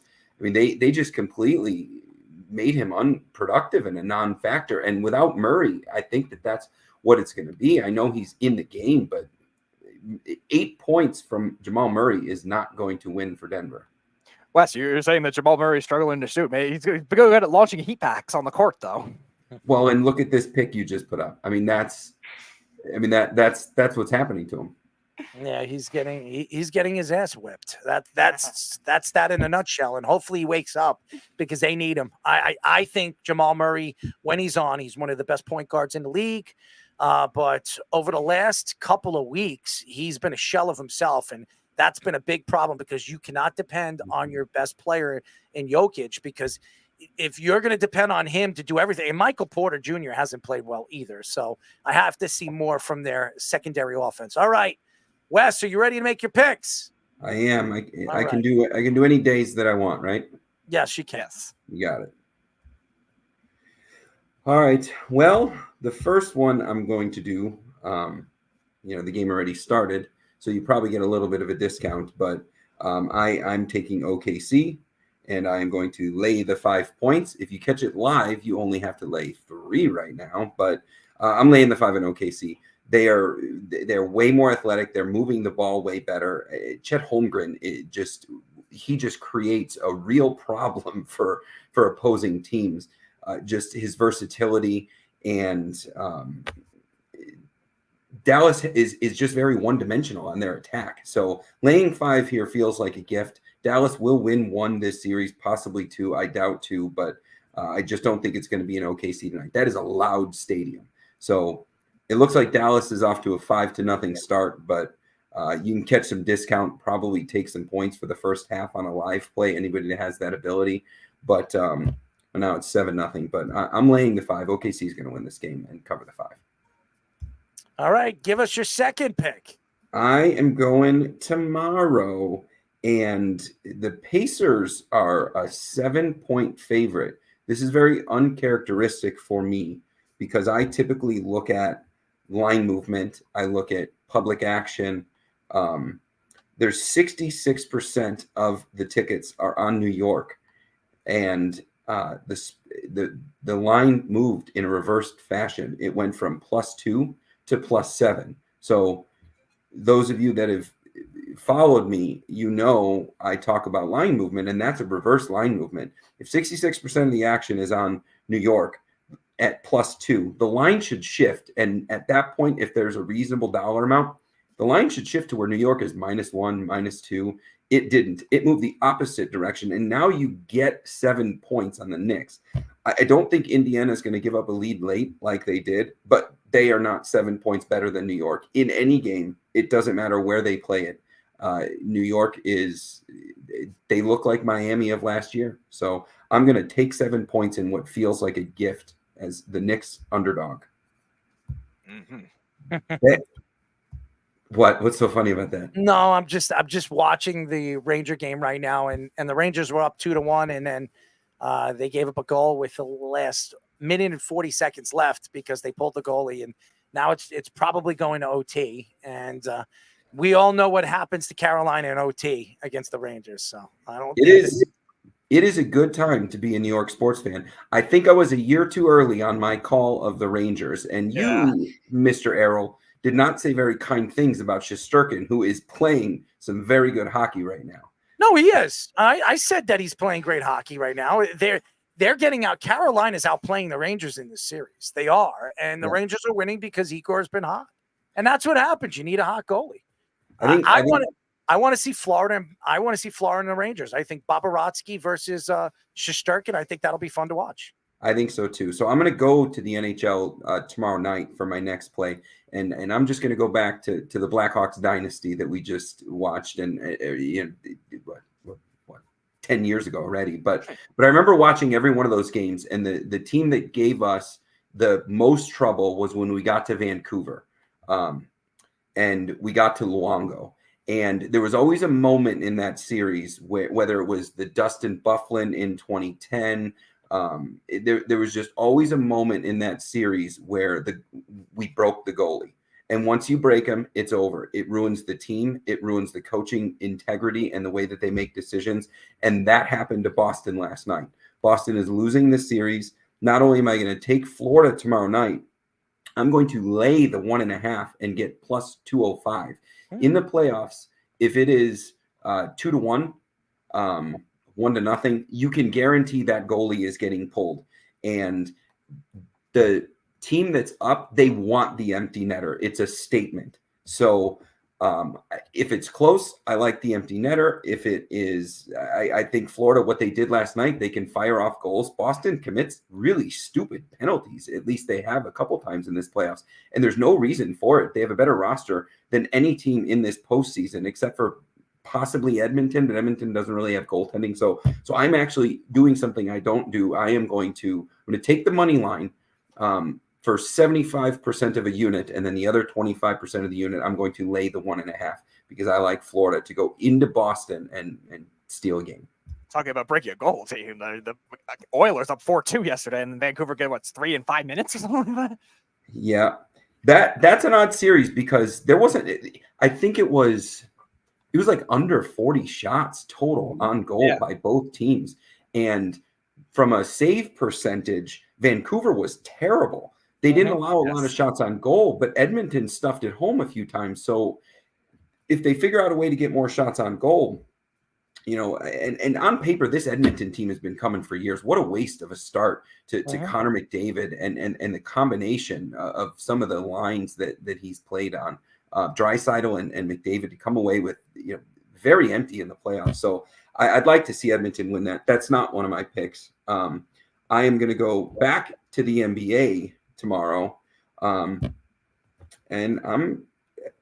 this is such a lopsided line that I have to take the points. I think that the T-Wolves are going to win the game. This is the other side of my mouth from what we were talking about earlier. Now we're talking about money. I'm going to take the 4.5, and I'm going to take Denver. They're coming off of a tremendous loss. I think that typically teams that are well coached with great players, MVP talent, championship pedigree, they do bounce back from the kind of loss that they just experienced. I don't think that this game, I'm not saying that they're going to win. I'm just saying that it's going to be a little bit closer. They'll play a different brand. And 83% of the action is on Minnesota, and it should be. But the smart move here is to just understand that Denver is not garbage and take the 4.5. This is going to be a 2-point game, regardless of who wins it. I think Denver wins this game. If there's a game they need to win, it's this. I think Game 3 definitely falls in their favor. You need to see a little bit more from Murray and Porter. If you do, it's crazy that Holiday has been their second best offensive player in this series. It's crazy. Who the hell would have thought that Justin Holiday would be their second leading scorer on this team? It's crazy. It's not.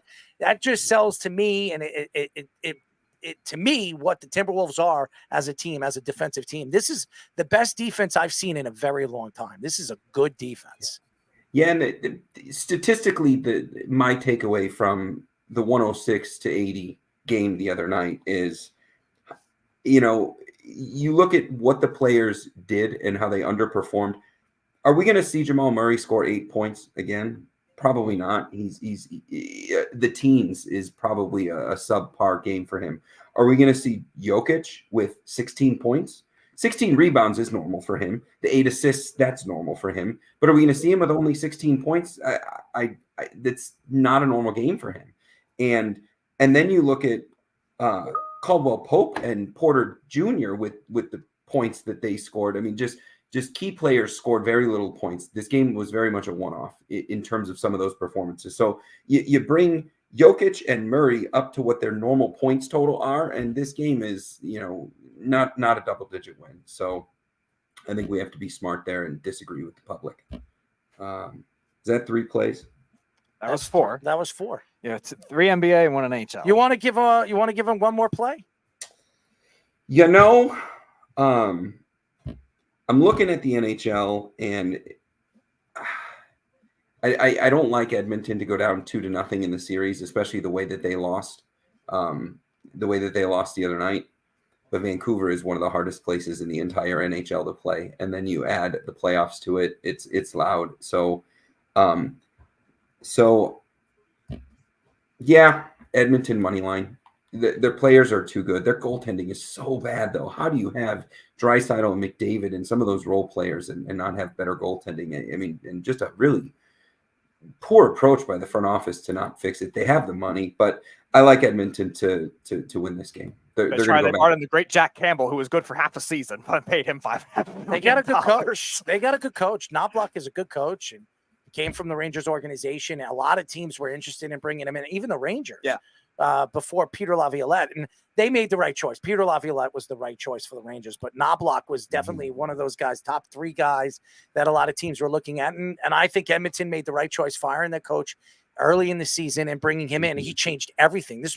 Edmonton was one of the worst teams in the league before they brought Knobloch in, and you could see the difference and really the transition of this team ever since they made that move. So, and Wes, you bring up the goaltending too. This is actually the best defensive team that Edmonton's had in this McDavid, Draisaitl prime, where they've made the playoffs pretty much every year, and they're still not getting the goaltending.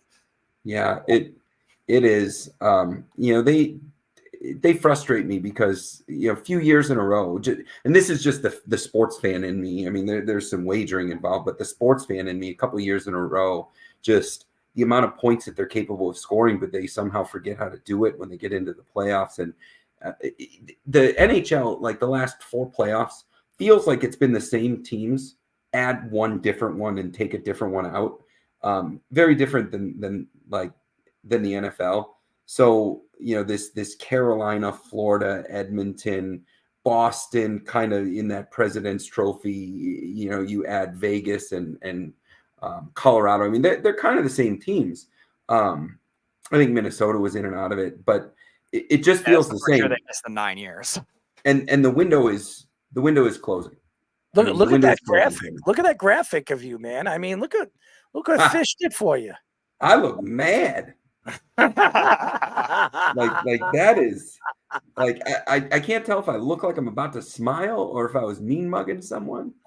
All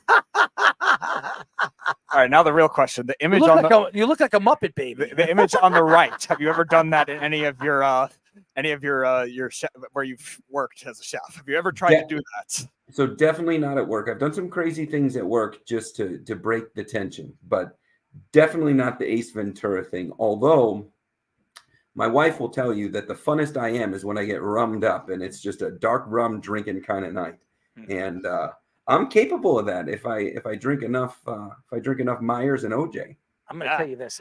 My mom used to make the best rum cake. And as a kid, my mom used to tell me only one piece because, you can get drunk off of it, because she used to put a lot of rum in that rum cake. And I used to sneak pieces to my room and I would get messed up. I wasn't even a drinker as a kid, but I would love the rum cake. And I used to sneak. My mom, to this day, she says, I used to put like almost a half a bottle of rum in there.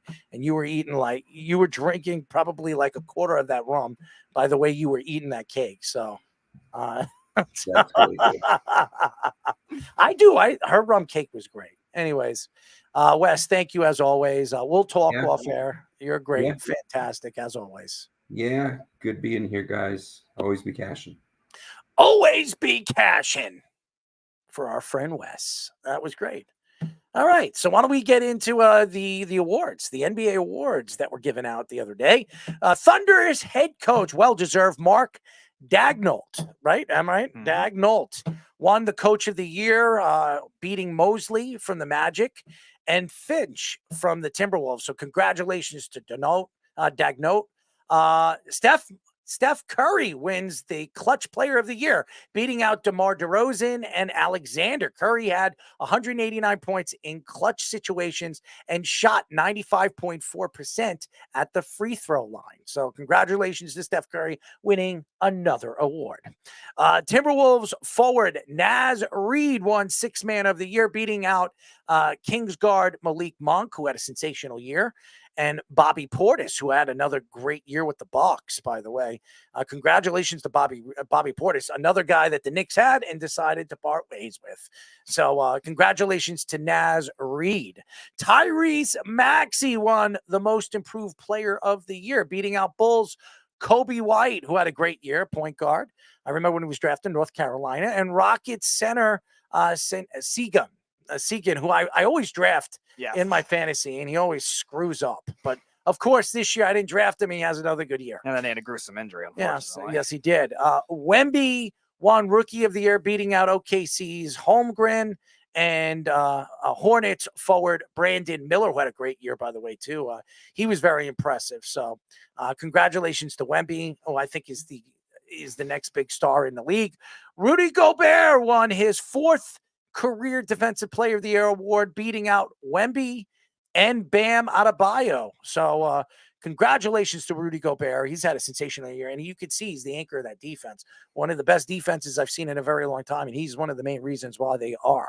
Nikola Jokic wins his 3rd MVP award in 4 seasons, became the 9th player in NBA history to win 3 or more MVPs. Luka Doncic and Shai Alexander were the runner-ups. So congratulations to all the award winner. Speedy, any thoughts to it? Yeah, no, I think they got a lot of it right. I think the MVP was very close with Luka Doncic and Jokic, because the Jokic, from the scoring perspective, didn't have the year he had. I would have last given it to year. Luka. Luka had the scoring numbers. It was just a matter of the efficiency numbers. I see the argument for Luka. I was on it for most of the year. I could definitely see that. I think the NBA definitely looked at the efficiency numbers a lot Stephen more. A. Smith liked Alexander. He thought Alexander. Yeah, and he definitely has a case too, because he has a very well-rounded game as well for a young OKC Thunder team. I think one of those things that you see in awards a lot is the top teams are going to cancel each other out. So they gave it to the coach, didn't give it as much to the players, where maybe if he got the coach, maybe the Magic coach Mosley, who I thought maybe could have won it very easily too, because they were another young team that wasn't expected to do much of anything this season. I had them as a play-in team. Wemby was going to win. I would have his. given it to Chris Finch. Okay. I think Chris Finch has done a miraculous job with this team. I mean, a team that he took over and turned him into this type of team, they're a good offensive team, but this year they've become a transition of one of the better defensive teams I've seen in the last 20 years. I mean, they are better than the Miami Heat was when they were at the top of their game defensively. Yeah, and a lot of the other ones were kind of expected. We expected Wemby to win Rookie of the Year. I know Chet Holmgren had a phenomenal year too. It should not be taken lightly. But like I said, those players are going to end up canceling each other out with the OKC Thunder, just how good of a team that they ended up being. And obviously Rudy Gobert doing what he does best. The best player defensively on the best, no question. on the best team defense in Minnesota. Like that's inevitably going to win. And shout out to Tyrese Maxey too, as much as we couldn't stand him watching with the Knicks series because he was destroying the Knicks. He took a big leap, and he definitely deserves it. He's special. Tyrese Maxey is special. He's going to get himself a lot of money this offseason. He is going to be probably, I would say, $300 or $400 million richer. I mean, he is going to get that Supermax contract. I expect him to be an all NBA player, either first, second, or third team. If he's an all NBA player, he gets that Supermax contract. So, and I expect him to be this year. He's been one of the better offensive players throughout the league. It was this was his first All-Star year. Yeah. He was special all season long. And what he did in the playoffs for them, I mean, he kept them in the playoffs. He single-handedly kept them in games. Yeah, he was fantastic. Very fun to watch. So congratulations to Tyrese Maxey. If Philadelphia don't give him the money, somebody else will. Oh, yeah. So, yes, he is special. No question, Keith. WFAA news reports that Rashee Rice is under investigation for hitting a photographer at a Dallas club on Monday night. The Dallas News reporter reports that that Rice lured the photographer there that night and wanted to hire him specifically to take pictures. There is evidence of Instagram messages from Rice to the photographer indicating this suspicious behavior. Rice already turned himself in for his connection of racing charges and caused a car accident last month, but was released on bond. The NFL is expected to suspend him 4 to 6 games for that incident, but could be even more dependent on outcome, depending on the outcome of the altercations with the photographer. I don't know what's going on with Rashee Rice, but I will say this. Kansas City has had problems controlling their players over the last couple of years. They had problems controlling Tyreek Hill. They've had problems controlling some of their offensive linemen and defensive linemen over the last couple of years. I'm not going to mention names. I think everybody knows the stories.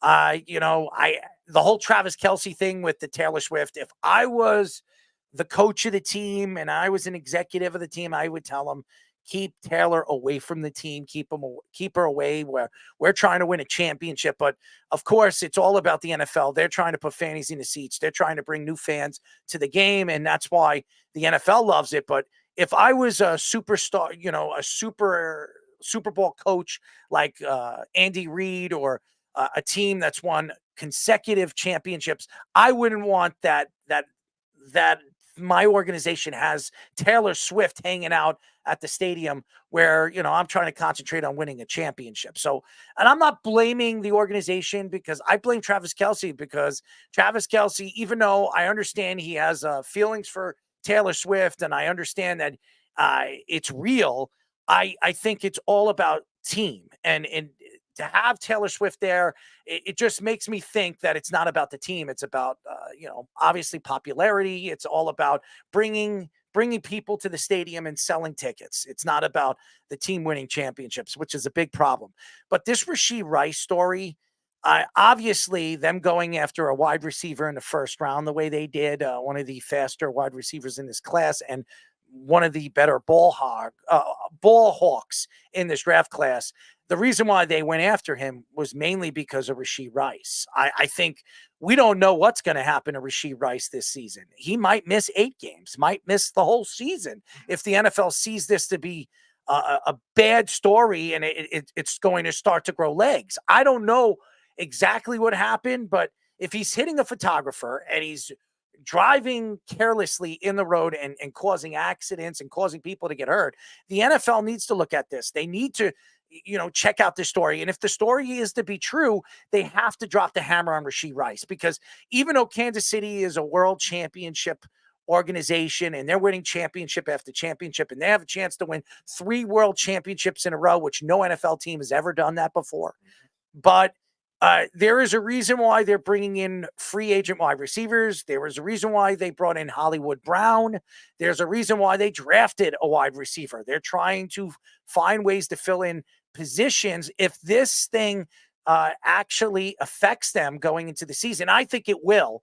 I don't know if you see Rashee Rice for most of the season. I could see them suspending him for 10 games. And there will be 7 games. So he will be in 7 games this year, but he's going to miss OTAs. He's going to miss practices, and it's going to affect him. It's going to affect his game. It's going to affect the Kansas City Chiefs. I think this is a horrible story. And to me, it just tells me one thing. Does Andy Reid have control of his players? Does Patrick Mahomes, as a captain of this team, have control of these players? And everybody's going to say, oh, he's in control of his own self. Off the field, Rashee Rice should be smart enough to stay out of trouble. This guy has only been in the league for what? 1 year? 1 full year in the NFL as a starter?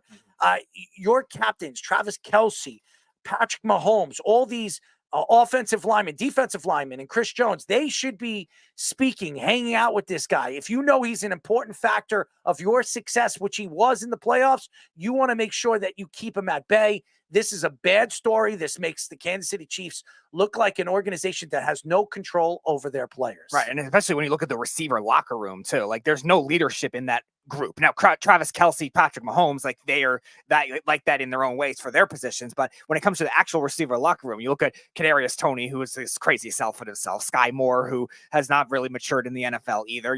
Hollywood Brown comes in. He's had his own comments, his own flash, like his own ego. Like I wouldn't call him that leader you want to be able to look up to. And not only did the Chiefs draft a receiver in the first round of this draft, Xavier Worthy, they drafted a tight end in the 3rd round too, and Jared Wiley. And they may be preparing to use more 2 tight end sets, like you saw the Buffalo Bills do when they changed offensive coordinators with Kincaid and Knox. Maybe the Chiefs are thinking that same thing. If Rashee Rice is suspended for a long period of time, get used to that kind of thing, because the Chiefs still don't have the receiving depth, even as good as Worthy could be. And I think he will be good. Like that's still a big question mark. I've got news for you. For all you Ranger fans, the Rangers win game 3 and they're up 3-0. The Rangers are undefeated right now in the playoffs. It's an amazing story. It has a lot to do with obviously the great goaltending of their goaltender, Shesterkin. So congratulations to the New York Rangers.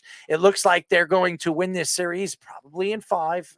I still think Carolina, wins a game, but I see the Rangers knocking them out in Madison Square Garden in game number 5. So congratulations to the New York Rangers. It looks like they're moving on, but to me, it's not good news that the Rangers might get through this series a lot faster than the other series, because that has them sitting and waiting for the other team to win. And we've seen this before in hockey. Oh, yeah. You sit too long and then you go into, when you go into a series against the Boston Bruins or the Florida Panthers, a team that just went through a good series against another good team. And even though they're tired and the other team is well rested, they're going to be cold. And I don't think that's a good sign for the New York Rangers.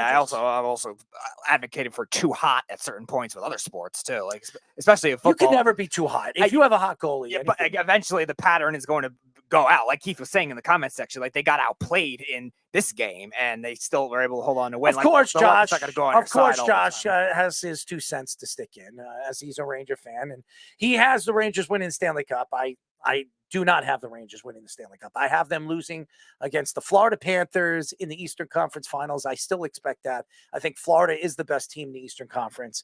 But we'll see. I know all the Ranger fans are excited. They should be. But just remember, you sit too long, this stuff happens. And we've seen this before in hockey. Mostly in hockey when it comes to the series-based sports of the three. Baseball sitting could hurt too sometimes, but hockey the most, I think, when it comes to the adrenaline, the skating, the chemistry sometimes with different lines too. I think that kind of thing is because there's less controllable aspects. And of here's sport the of hockey. thing, and Josh says, well, they did it in the other series. They played Washington in the other series. That's one. Number two, they're playing against a Carolina Hurricane team that they demolished all season long. And Carolina doesn't have the goaltending. Wait until you have to play a team that has goaltending. Okay, stop it, Josh. You're sitting here as a Ranger fan, and as you know, as everybody knows, he's a homer, and that's a homer, take. I still believe it. That's a homer take by Josh Silverberg. And again, the other reason I mentioned the too hot is sometimes these teams get too confident in winning the way they're winning, and then they don't adjust. And that's the thing that worries me, especially if they're playing against a team like Florida. Florida did it all season long, where they had to play so many different styles last year. Florida's got a great goaltender. We'll see if the Rangers could beat Bobrovsky. That's a guy that's done it before and has gone to a Stanley Cup Finals and had one of the greatest runs for a goaltender. And listen, we don't have time to talk to Josh. Sorry, Josh, we don't have time. We don't have time to talk to Josh, so he's going to have to wait. He could have called earlier. He wanted to call up to brag about his Rangers. That's good for him, but he's got his show tomorrow. He can worry about talking about his show tomorrow and bringing me up on his show as he always does. Federal prosecutors said on Wednesday that Shohei Ohtani's former translator has pleaded guilty to bank and tax fraud. He confessed that he took $17 million from Ohtani's account to pay off debts and would have taken a plea agreement totaling around $17 million to pay Ohtani and $1 million to pay off the IRS. He pleaded guilty to 1 count of bank fraud and 1 count of subscribing to a false tax return, which would be combined to 33 years in federal prison. The evidence showed 36 wire transfers spanned beginning in 2021, and the most recent one coming January 8th, 2024.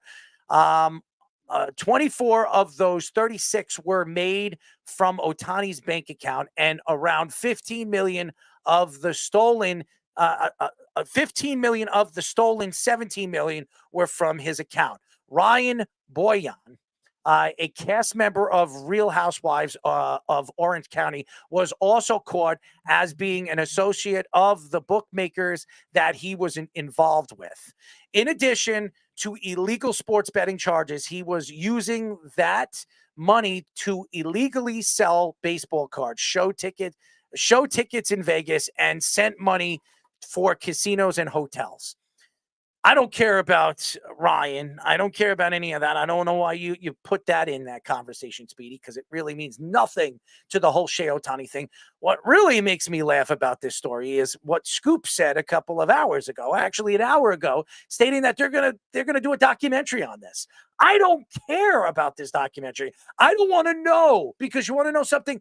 If they're gonna stick a documentary out there, they're gonna find more and more of the story to be not true, and baseball brushing it under the rug. And I do believe baseball brushed this under the rug because they're protecting their best superstar player, the face of their organization. And that's what baseball did.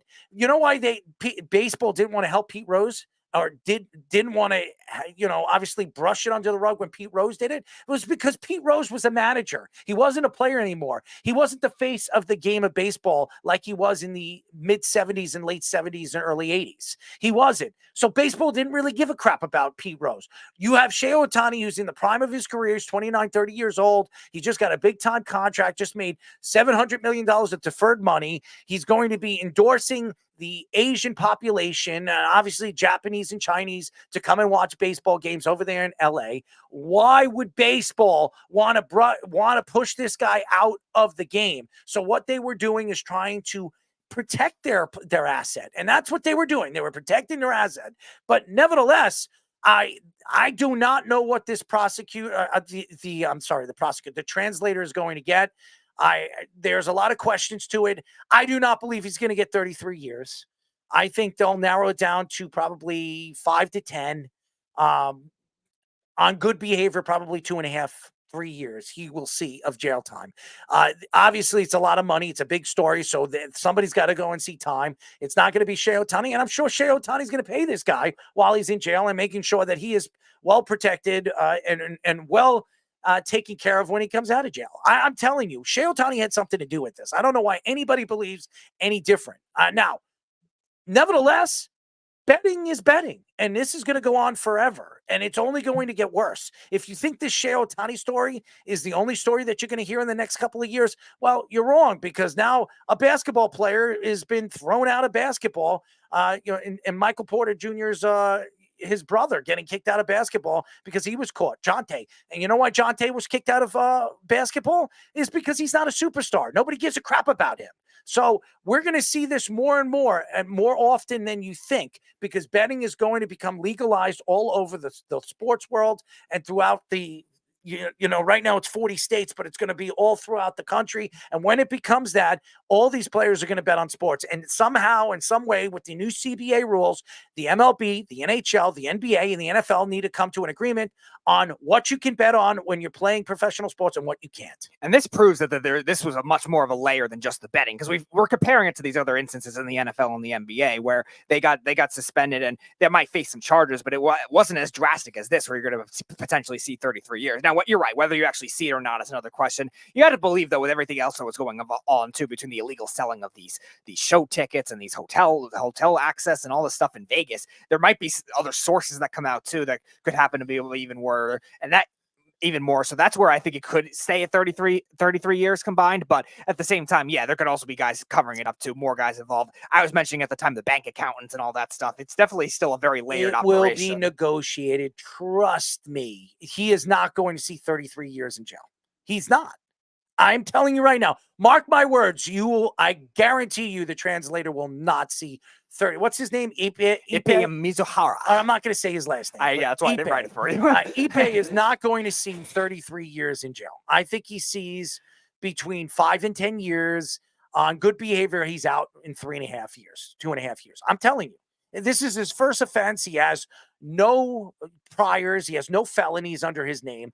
I can't see him seeing 33 years. And I think a lot to do with it, a lot to do with this is the FBI getting paid off and baseball being, paying it off to protect their own superstar players. So I think one way or another, they're going to come to an agreement, and he's not going to see as much time. Fish, what are your thoughts to it? I would love to hear Fish's thoughts to this story. I think it's crazy, by the way, but you know what? This is baseball, this is the MLB, and this is professional sports. They're always trying to brush things under the rug. Well, I mean, are you going to get rid of the golden goose, as they say? I have the stats up right now. Ohtani, despite all this going on, is leading baseball in OPS with 1,103, which is way over normal. If you're over 900, you're an all-star. He's 200 points above that. He's leading in batting average at 355. 14 doubles, 54 hits, leading the league in everything. Second in home runs with 11. He's stolen 9 bases and hasn't been caught. He does everything you ask except play defense because he's really a pitcher. And he's recovering from Tommy John surgery and putting up numbers like this hitting. You can't suspend him. They will pretend like it never happened before they suspend him. You can't do that. They may have even talked to we want to get real conspiracy. We'll wait a few years before the real story comes out on Netflix, where MLB is trying to give the authorities some money and to put this guy in jail as some kind of framing job for Ohtani. Just wait. A couple of years later, Ohtani's going to get caught again. He's going to have a mysterious, maybe another translator, even though he speaks English fine now. It's just, look. There's no way he's not behind some of this to some extent, or he's the dumbest person ever. And I don't think that's true. I mentioned that too. Like CIA mole might be the ideal operation with the way the weirdness of that case ended up being. And now you're seeing it. There's like 5 other things in addition to the sports betting too. I think also with the whole Ohtani story, it's a big story, and baseball is obviously trying to protect their asset. And again, going back to Ohtani, he's leading in almost every single statistic. He's one of the best hitters in baseball. And again, it's not about, suspending him. It's about kicking him out of baseball, because if he was caught in any kind of way involved with this, they would have had to throw him out of baseball. And that all that money that they thought they were going to inherit from all the Asian fans out there in LA and throughout throughout Japan and China and everybody that's an Ohtani fan, it would have affected their brand. It would have affected the growth of the brand. And Ohtani is the face of the brand now. He is everything to the brand, as we see right now in LA. So even though Ohtani is playing out of his mind, I mean, the Dodgers aren't even the best team in baseball. That's the crazy thing. Yep, that's the Phillies, unfortunately. Yeah, but by the way, the Phillies are playing great baseball right now. Unbelievable. Bryce Harper, Trey Turner's hurt right now, but everybody else is hitting the ball very, very well. Their pitching is unbelievable. Your guy, Zach Wheeler, has been incredible. Honestly, my opinion right now, Zach Wheeler is the Cy Young winner of the National League. He's been unbelievable. So, and there's a lot of good pitchers right now in the National League, but Zach Wheeler has been sensational. And I'm going to tell you this right now. Philadelphia is dangerous. They're dangerous. That lineup, when Trey Turner comes back, I mean, everybody keeps talking about the Braves, but the Braves are dealing with significant injuries. And that's the problem with the Braves over the last couple of years. They were the best team in the National League, probably the best team in baseball. And then they get knocked off in the first round by a team nobody expected. So this is, baseball. There's no guarantees in baseball. Even Baltimore right now, they're back and forth with the Yankees right now. The Yankees just lost against Houston 4-3 tonight. And Baltimore, I think, did they play tonight? I'm not even sure if they played tonight. So, but they now lead the American League East by one game. It's going to be back and forth all season long with Baltimore and the Yankees. So, I think those are the two best teams right now in the American League. So, it's going to be fun. I love baseball when it gets warmer out, where you can go to the game and enjoy it, and the ball's going to travel. It's already traveling for the Yankees. I think the Yankees have hit more home runs than any team in baseball altogether. And I mean, the middle of that lineup is getting hot. I mean, Giancarlo Stanton, I think, has 9 home runs. You have Aaron Judge, I think, has 9. Soto's got like 7 or 8. I mean, it's ridiculous. I don't even have the numbers in front of me. I'm guessing right now, but it's unbelievable. And that lineup's only going to get better when it gets warmer out. But again, going back to the Ohtani story, it's going to be interesting what happens to his translator. I expect him I expect him to get 10 years. 5, between 3.5, 5 years in good behavior. I do not see 33 years. I'll be shocked if he sees 33 years. I can't see it. No, they that's why he pled guilty. He was facing 33 years. So he's going to take a plea, and that number is probably in single digits for sure. He would have, if he didn't plead guilty, he would have seen the 33. So I think that's the thing. So maybe it's probation. I mean, I don't know how. No, that's the only plea charge we know of, too. Like, there might be more. No, there were too many felonies. Right. There was like 9 or 10 felonies or something like that. Maybe even a little bit more than that. A lot we probably don't even know about yet. Yeah. So there was a lot of felonies, and he took it all. So I agree with you, Keith. I see 3 to 5 years. He's going to get 10 years, but 3 to 5 years on good behavior. That's where I see it. So he'll see jail time, and I expect Ohtani, when he comes out, to take care of him. And you have to think there's going to be more sources that are going to come out, too, that haven't been revealed yet. This is far from over, guys. Oh, yeah, 100%. It is far from over. Right now, baseball will brush it under the rug, and everybody's going to try to protect this guy. But trust me, believe me, it might not be now. It might not be 5 years from now. But when Ohtani's career is over in the MLB, we're going to hear a lot of stories with how the MLB brushed this under the rug and protected their superstar player. I'm telling you right now, mark it, book it. There's no way in hell this guy knew nothing about this. No way in hell. No way in hell. So it's crazy how everybody believes it. And you have Jeff and Snug and everybody in the world believing that Ohtani knew nothing about this. $17 million is $17 million. It's hard to believe he didn't know that $17 million was missing out of his account. I would notice it. And I think even if you were a billionaire, you would know 17 million. Bezos is trying to protect his assets. Now people are taking pictures of their packages, making sure that nobody steals the packages. So he saves $1. Okay. So if you have Bezos, who's one of the richest men, if not the richest man in the world, trying to protect his assets, why wouldn't this guy with 17 million? It's ridiculous for anybody to think that he knew nothing about it. So that's my sell on that motherfucker. Excuse my language, but I had to add that. Anyways, It was a great show. It was a great show. Thank you to Allie for joining us. She was fantastic. Thank you to Mark. We got to get Mark. We got to speak to Mark off air. I mean, this guy is highly connected to Sports Illustrated. You know, maybe we'll have Speedy ride him. I will not. Again, I told him already I can walk myself. No, you ride him. I don't need to give it. I don't need Mark to give me a piggyback ride like you told him. Oh, you could do other things with him. You know, I don't need to do those types of things with him. well, you could do other things. We kind of fill in the No, blanks, we don't. you know, off it. Mark does not need to be involved in any of that. What is he? Yeah, it is PG. My goodness. Oh, Oh, yeah. oh, now Josh. Totally. He's attacking me because I said one curse word on the show. Oh yeah, just the One curse word. curse word on this show. What did I do? What did I say? What did I say to you, Speedy? I No, it's just your usual nonsense. I just said that you should ride Mark Patterson. I think you should. Yeah, I'm sure you do. It'd be fun. I'm sure you do. I mean, seriously, it'd be fun.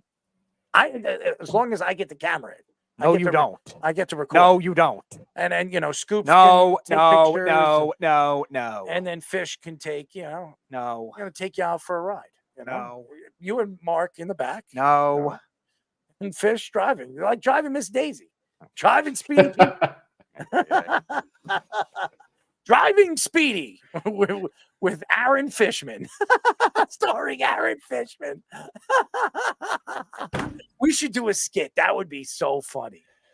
Like what was the movie? The Green Book Drive- movie where Yes. that one where he's Vigo from Game of Yes. not Game of Thrones, Lord of the Rings. Yes, That Lord guy. of the Rings. Yes. Driving Speedy with Aaron Fishman. And then we have all these different people jump in the car with Speedy and sit and have a conversation with him. And Speedy with his hands in his hand is doing this. Willy Whoppers, Speedy! Willy Whoppers!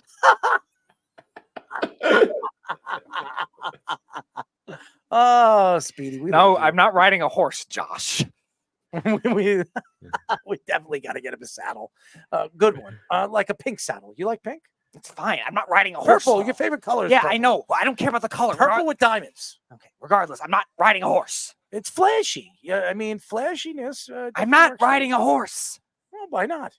I don't care about riding horses. Getty up, baby. I'm not a Getty 19th up. century Wild West person.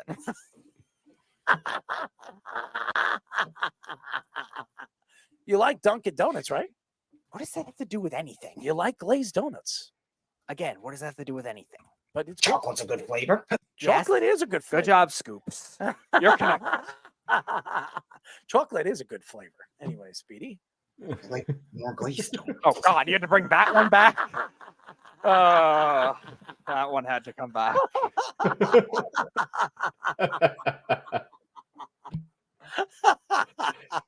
We love you, Speedy. Look at that. Yeah, look at that smile on his face. He loves it. Could you imagine? You guys never seen him drunk, man. This guy, I mean, seriously, you want to talk about a Rockette, man. This guy can compete with the Rockettes when he's drunk, man. These kicks, I I, wouldn't mean, go that far, but okay. they get high, man. He can knock somebody out with those kicks. Yeah, but that's not dancing. That's kicking. That's different. But that's part of your dance, right? I know what they are. Well, they're out of those they're are out of beats. professionals. They're out of beats. Those are They're out of professionals. beats. He's not. He doesn't really follow. the Yeah, beat yeah. very much. It's a completely different choreography. Yeah, so it's definitely choreography. It's the Speedy choreography. That's not a thing. No, it is a thing. No, it's It not. is. Can you do like the Van Damme kick with the splits and everything? I can't do a split. Could you imagine Speedy doing a can't do a split? split. I'm not as good low to the ground, Fish. Well, I mean, Van Damme would jump and do it. I think you could probably pull off No, something like that. I've seen that kind of thing happen before, but no, I can't land to a split.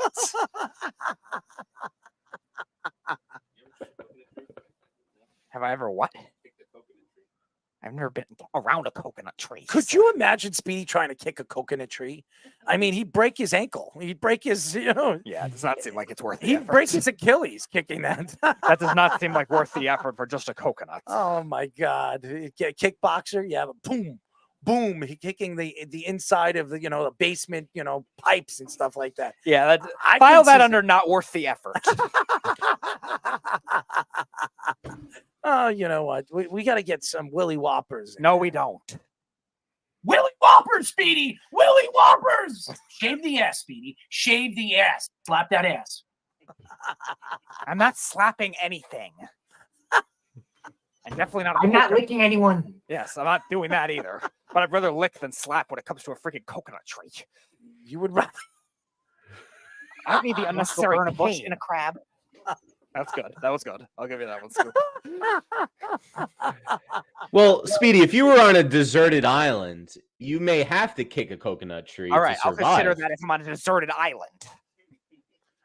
I That's mean, these survival. are important But Errol's skills. implying he wanted me to do it for pleasure. You get bored on deserted islands. I you can't. know? That's different. That's survival. You like nuts?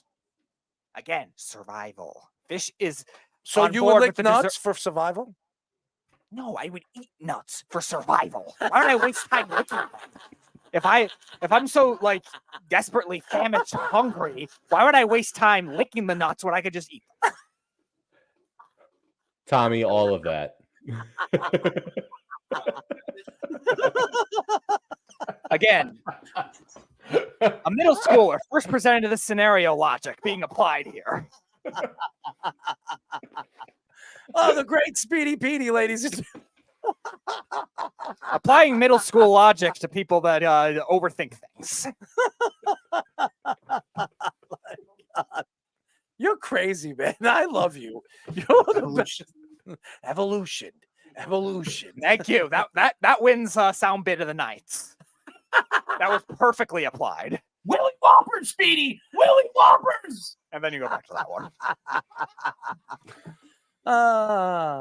What do you like? Thank you. Which nut? Left or right? All right. So of the ones Josh listed, hazelnut would be so reverse order. You like hazelnut? Hazelnut, yeah. Hazelnut. What's your favorite part of the hazelnut? I don't know. I'm not. What do you think? Like I analyze like the like You analyze thickness? nuts, right? Oh my god! You think? What do you think? I analyze all the ingredients in that? I think so. Of course, you think that. What do you like? The texture? You like the taste? What do you like? Yes, the taste. Good job. I've never had pine nuts, Josh. How about No, pine balls? pinoli cookie. No. Oh, okay. What were you saying, Fish? You got to have a pinoli cookie made with pine nuts. Those are the best, man. Pinoli Italian cookie? cookies. Pinoli. Yeah, trust me. I'll keep that. Italian. Go to Italian deli. You'll probably find something. They'll know where to go. I'll keep that in mind. You like Nutter Butter? Yes, those are completely different than. But you like Nutter Butter? Yes, but those are completely different than everything that Fish and Keith and Josh are. Well, this is subscribing. what I want you to do, and this is something that you definitely need to try to do. No, I don't. You're gonna say stick Nutter Butters in my ass and eat them. I know. I'm just gonna push ahead now. Nice try.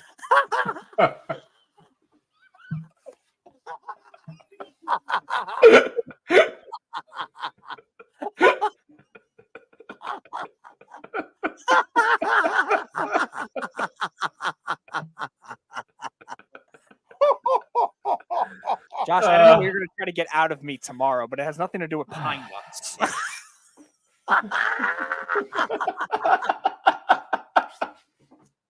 Oh, man. He is a real gem, ladies and gentlemen, isn't he? The great Speedy Petey. Anyways, thank you to all the fans. Thank you for listening to us, downloading us on Spotify and Apple Podcasts. 117,000 downloads on Apple Podcasts. So thank you to everybody. By the way, I just want to give everybody a news grid on this. And I mean grid because we're gridding it on our YouTube. Our YouTube channel has over 400 subscribers now. And thank you to all the fans. Thank you to our marketing team that's marketing the product. And we, by the end of this weekend, I believe with the shorts that we have, we will break 100,000 views. So, and that has a lot to do with Speedy and all the work that he puts into it. So, let's clap for Speedy. Let's clap for Speedy. Great job, Speedy. Great job. Josh, really, you have to go there. We have to crack this nut, Speedy. You're a tough one to crack. Yeah. Okay, and again, it has nothing to do with a nut I've never had or an Italian cookie. Apparently, I've never had that have them. Well, I want you to do this next week as a dare. I want you to tuck your balls and see if it Not works. happening. Tuck them. I mean, I'm not doing that. It'd be fun. I mean, I'm not doing that. You've never tried it. I don't care. I would hope that would never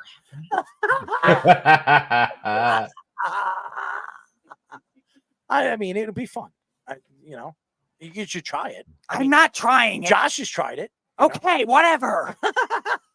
Why does that mean anything to me trying? Well, you got to figure. I'm not a group thinker. You're the king of wishful thinking. Yes. Oh man. So anyways, listen to 103.9 FM. We will be live at 7 p.m. on Saturday. So shout out to all the fans. Tune in, listen to all the great content that we're going to have on 103.9 FM. And by the way, listen to us every single Wednesdays and Thursdays. Listen to Snowman in the Morning, which has been airing on Monday through Friday at 6 o'clock in the morning, 6 to 10 in the morning. Snowman is fantastic. Check out his content. Game On Fridays between 6 and 7 o'clock. Tune in to Game On with Josh Silverberg and Eric.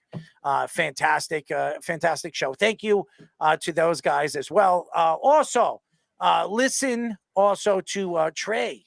Trey Larkin. He will be back in the next couple of weeks with his show, The Wise Guys. He's one guy who is guys. So shout out to Trey and our betting shows and all the stuff that we're doing moving forward. And obviously listen to us every single Wednesdays and Thursdays and download us and subscribe to us on YouTube.